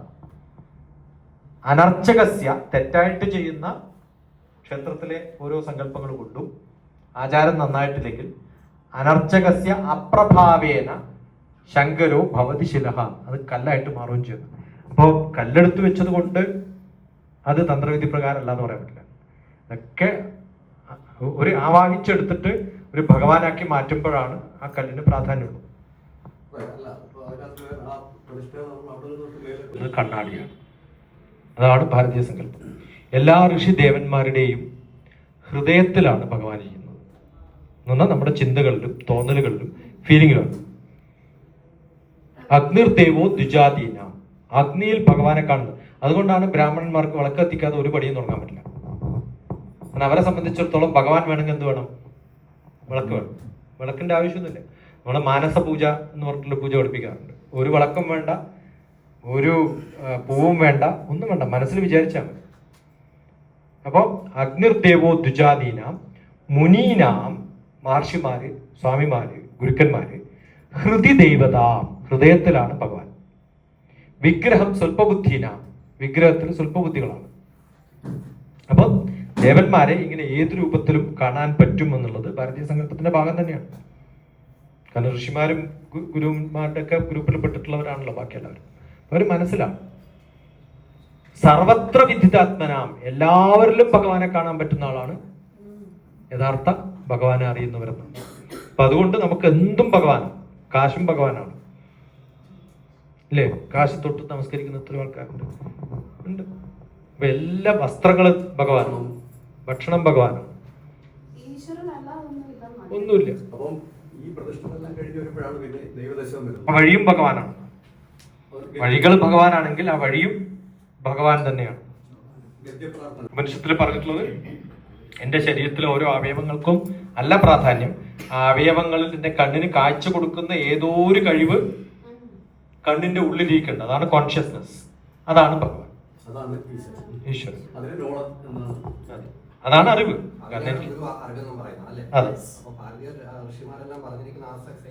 സെയിം സങ്കല്പം. കാരണം ഭാരതീയ സങ്കല്പ പ്രകാരം ആരെന്ത് പറഞ്ഞാൽ അതിനൊക്കെ ഇപ്പൊ ഓരോന്ന് പറയുമ്പോഴും ഞാനത് ശ്ലോകം ഇങ്ങനെ പറയണേ. ഇതിലേതാ ഞാൻ ശ്ലോകം പറയാണ്ട് വിട്ടിട്ടുള്ളത്? എല്ലാം അത് നമ്മുടെ ധാരണ നമ്മളത് കേൾക്കാത്തോണ്ടാണ്. അതുകൊണ്ടാണ് പറഞ്ഞു പഠിക്കണം. ഞാൻ പണ്ടെപ്പോഴും പറഞ്ഞു, ബുദ്ധമതം തുടങ്ങുന്ന സമയത്ത് തന്നെ ബുദ്ധൻ തുടങ്ങില്ലായിരുന്നു ഭഗവത്ഗീത വായിച്ചിട്ടുണ്ടെങ്കിൽ. അന്ന് വായിക്കാത്തോണ്ട് അദ്ദേഹം പറഞ്ഞു. രമണ മഹർഷി ഏത് പുസ്തകം വായിച്ചിട്ടാ പറഞ്ഞിരിക്കുന്നത്? പക്ഷെ അദ്ദേഹം പറഞ്ഞിട്ടുള്ളതൊക്കെ വേദങ്ങളുടെ ഭാഗമാണ്. വേദം എന്ന് പറയുന്നത് അറിവാണ്. അത് ഒരാളുടെ ഒരു ഗ്രൂപ്പിലുള്ളതല്ല. അത് ആ ഗ്രൂപ്പ് ആണ്, ഇത് എന്റെ ഗ്രൂപ്പാണ്, ഇവിടെയാണ്, അങ്ങനെ പറയുമ്പോഴാണ് ഈ പ്രശ്നം ഉണ്ടാവുന്നത്. ഇതൊക്കെ ഒന്നാണ് എന്നറിയുന്ന ഒരു അറിവാണ് നമുക്ക് ഉണ്ടാവേണ്ടത്. അതാണ് ഞാൻ പറഞ്ഞത്, അനുഷ്ഠാനം ഒന്നും ആചാരം വ്യത്യസ്തവുമാക്കിയത്. മനം ദർപ്പണ സമാനം. ശങ്കരൻ പറഞ്ഞില്ല, മനസ്സ് ദർപ്പണ സമാനം. ദർപ്പണം എന്ന് പറഞ്ഞാൽ മിററാണല്ലോ. അപ്പൊ എന്റെ മനസ്സിൽ സങ്കല്പമാണ് ഭഗവാൻ. അപ്പൊ എന്റെ മനസ്സിൽ കാണുന്നത് എനിക്ക് ദർപ്പണത്തിൽ കാണാൻ പറ്റും. അപ്പൊ കണ്ണാടി എന്ന് പറയുന്നത് ഞാൻ പറയുന്ന ഈ കണ്ണുകൊണ്ടുള്ള ദർശനമല്ല, സാങ്കല്പികമായിട്ടുള്ള ദർശനമാണ്. ഭഗവാൻ കൃഷ്ണന്റെ ആയുധം എന്താ? സുദർശനം, ദർശനമാണ്. കണ്ണ് എന്ന് പറയുന്ന ദർശനമല്ല, അതിന് മുകളിൽ നമുക്കറിയുന്ന ഒരറിവുണ്ടല്ലോ, ആ അറിവ് കാണാൻ പറ്റുന്നതിനുള്ള കഴിവിനെയാണ് സുദർശനം എന്ന് പറയുന്നത്. ആ എനിക്ക് തോന്നുന്നു CV കുഞ്ഞിരാമനും ഗുരുവും തമ്മിലുള്ള ഡിസ്കഷൻ മാത്രം വായിച്ചാൽ സനാതനധർമ്മം മറ്റൊന്നല്ല എന്ന് ഗുരു തന്നെ പറഞ്ഞിട്ടുണ്ടെന്ന് അർത്ഥം. അത് ഞാൻ ആ പറഞ്ഞു തുടങ്ങിയപ്പോൾ അത് പറയാൻ വിചാരിച്ചു, അങ്ങോട്ട് വിട്ടുപോയി. CV കുഞ്ഞിരാമൻ ഇന്ന് നമ്മൾ പറഞ്ഞോളൂ, CV രാമൻ താമസിച്ച സ്ഥലമാണ്. CV രാമൻ അല്ലെ നോബൽ പ്രൈസ് കിട്ടിയ രണ്ടാളല്ലോ, നോബൽ പ്രൈസ് കിട്ടിയ രണ്ടാളല്ലോ. ആരൊക്കെയാ? ടാഗോറും അമർത്യ. അങ്ങനെ അമർത്തണ്ട, അയാൾ പുറത്തു പോയാളാ. ഇവിടെയുള്ള രണ്ടാളേ ഉള്ളൂ, രണ്ടും കൽക്കട്ടക്കാരാ. അത് രണ്ടും കൽക്കട്ടക്കാരാ. ശരിക്കും CV രാമൻ ഏറ്റവും കൂടുതൽ കാലം വർക്ക് ചെയ്തിട്ടുള്ള സ്ഥലം എവിടെയാണ്? എന്നിട്ട് CV രാമന്റെ ഒരു വിഗ്രഹം പോലും വെക്കാത്ത, ഒരു സ്റ്റാച്ചു പോലും ഇല്ലാത്ത സ്ഥലവും കൽക്കട്ടയാണ് നമ്മൾ ഡിസ്കസ് ചെയ്തു. ആണോ അല്ലയോ? CV രാമൻ നഗറുണ്ടോ? CV രാമൻ റോഡുണ്ടോ? CV രാമന്റെ സ്റ്റാച്ചു ഉണ്ടോ? നിങ്ങളെങ്കിലും വെക്കും ഒരു സ്ഥലത്ത്. സയൻസ് ഏറ്റവും നല്ലപോലെ കോൺട്രിബ്യൂട്ട് ചെയ്തിട്ടുള്ള നമ്മുടെ ഒരു പ്രസ്റ്റീജ് ആവണ്ടേ കൽക്കട്ടയ്ക്ക്? വേണ്ടേ? നിങ്ങളൊരു മെമ്മോറാണ്ടം കൊടുക്കും ഗവർണർക്ക്. ചുമ്മാ ഇരിക്കട്ടെ, നാളെ ക്രെഡിറ്റ് പറയാലോ നിങ്ങൾക്ക്, നിങ്ങളല്ലേ കൊടുത്തത്. പഞ്ചായത്ത് എഴുതി അനന്തഭൂഷണ നമ്മളെ വിളിച്ചു പറയാം ചെയ്യും. CV രാമൻ ഇപ്പൊ കൊടുത്താ ശരിയാവും. പടപടാന്ന് ഡിസിഷൻ എടുക്കുന്നതാണ്. അടുത്ത ആളാണ് അയാള് നന്ദേട്ടൻ. അദ്ദേഹം നല്ല അടുപ്പമുള്ള ആളാണ്, ഇയാളും നല്ല അടുപ്പമുള്ള ആളാണ്. അപ്പൊ നമുക്ക്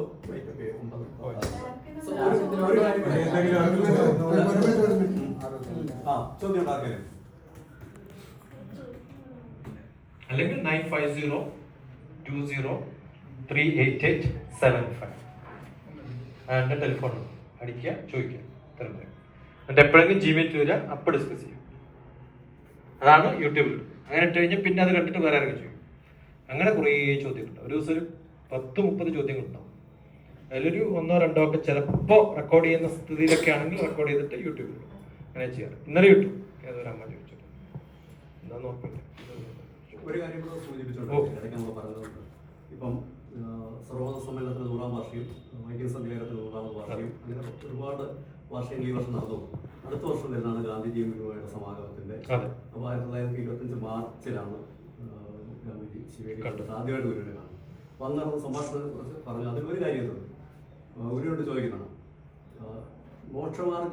മോക്ഷത്തിന് ഹിന്ദുമതത്തിൽ ചേർന്നുള്ളൂ അല്ല, ഹിന്ദുമതം മതിയാവില്ല. അപ്പൊ ഒരു എല്ലാവർക്കും വ്യത്യസ്തമായ മാർഗങ്ങളുണ്ടല്ലോ. ഒരു തിരിച്ചങ്ങോട്ട് വെച്ചു, മറ്റു മതങ്ങളിലും മോക്ഷമാർഗം ഉണ്ടല്ലോ. അതെ, മാർഗം ഉണ്ടല്ലോ. പിന്നെ ജാതീയതയെ കുറിച്ചിട്ടൊക്കെ ഗാന്ധിജിയെ ശരിക്കും ഹരിജന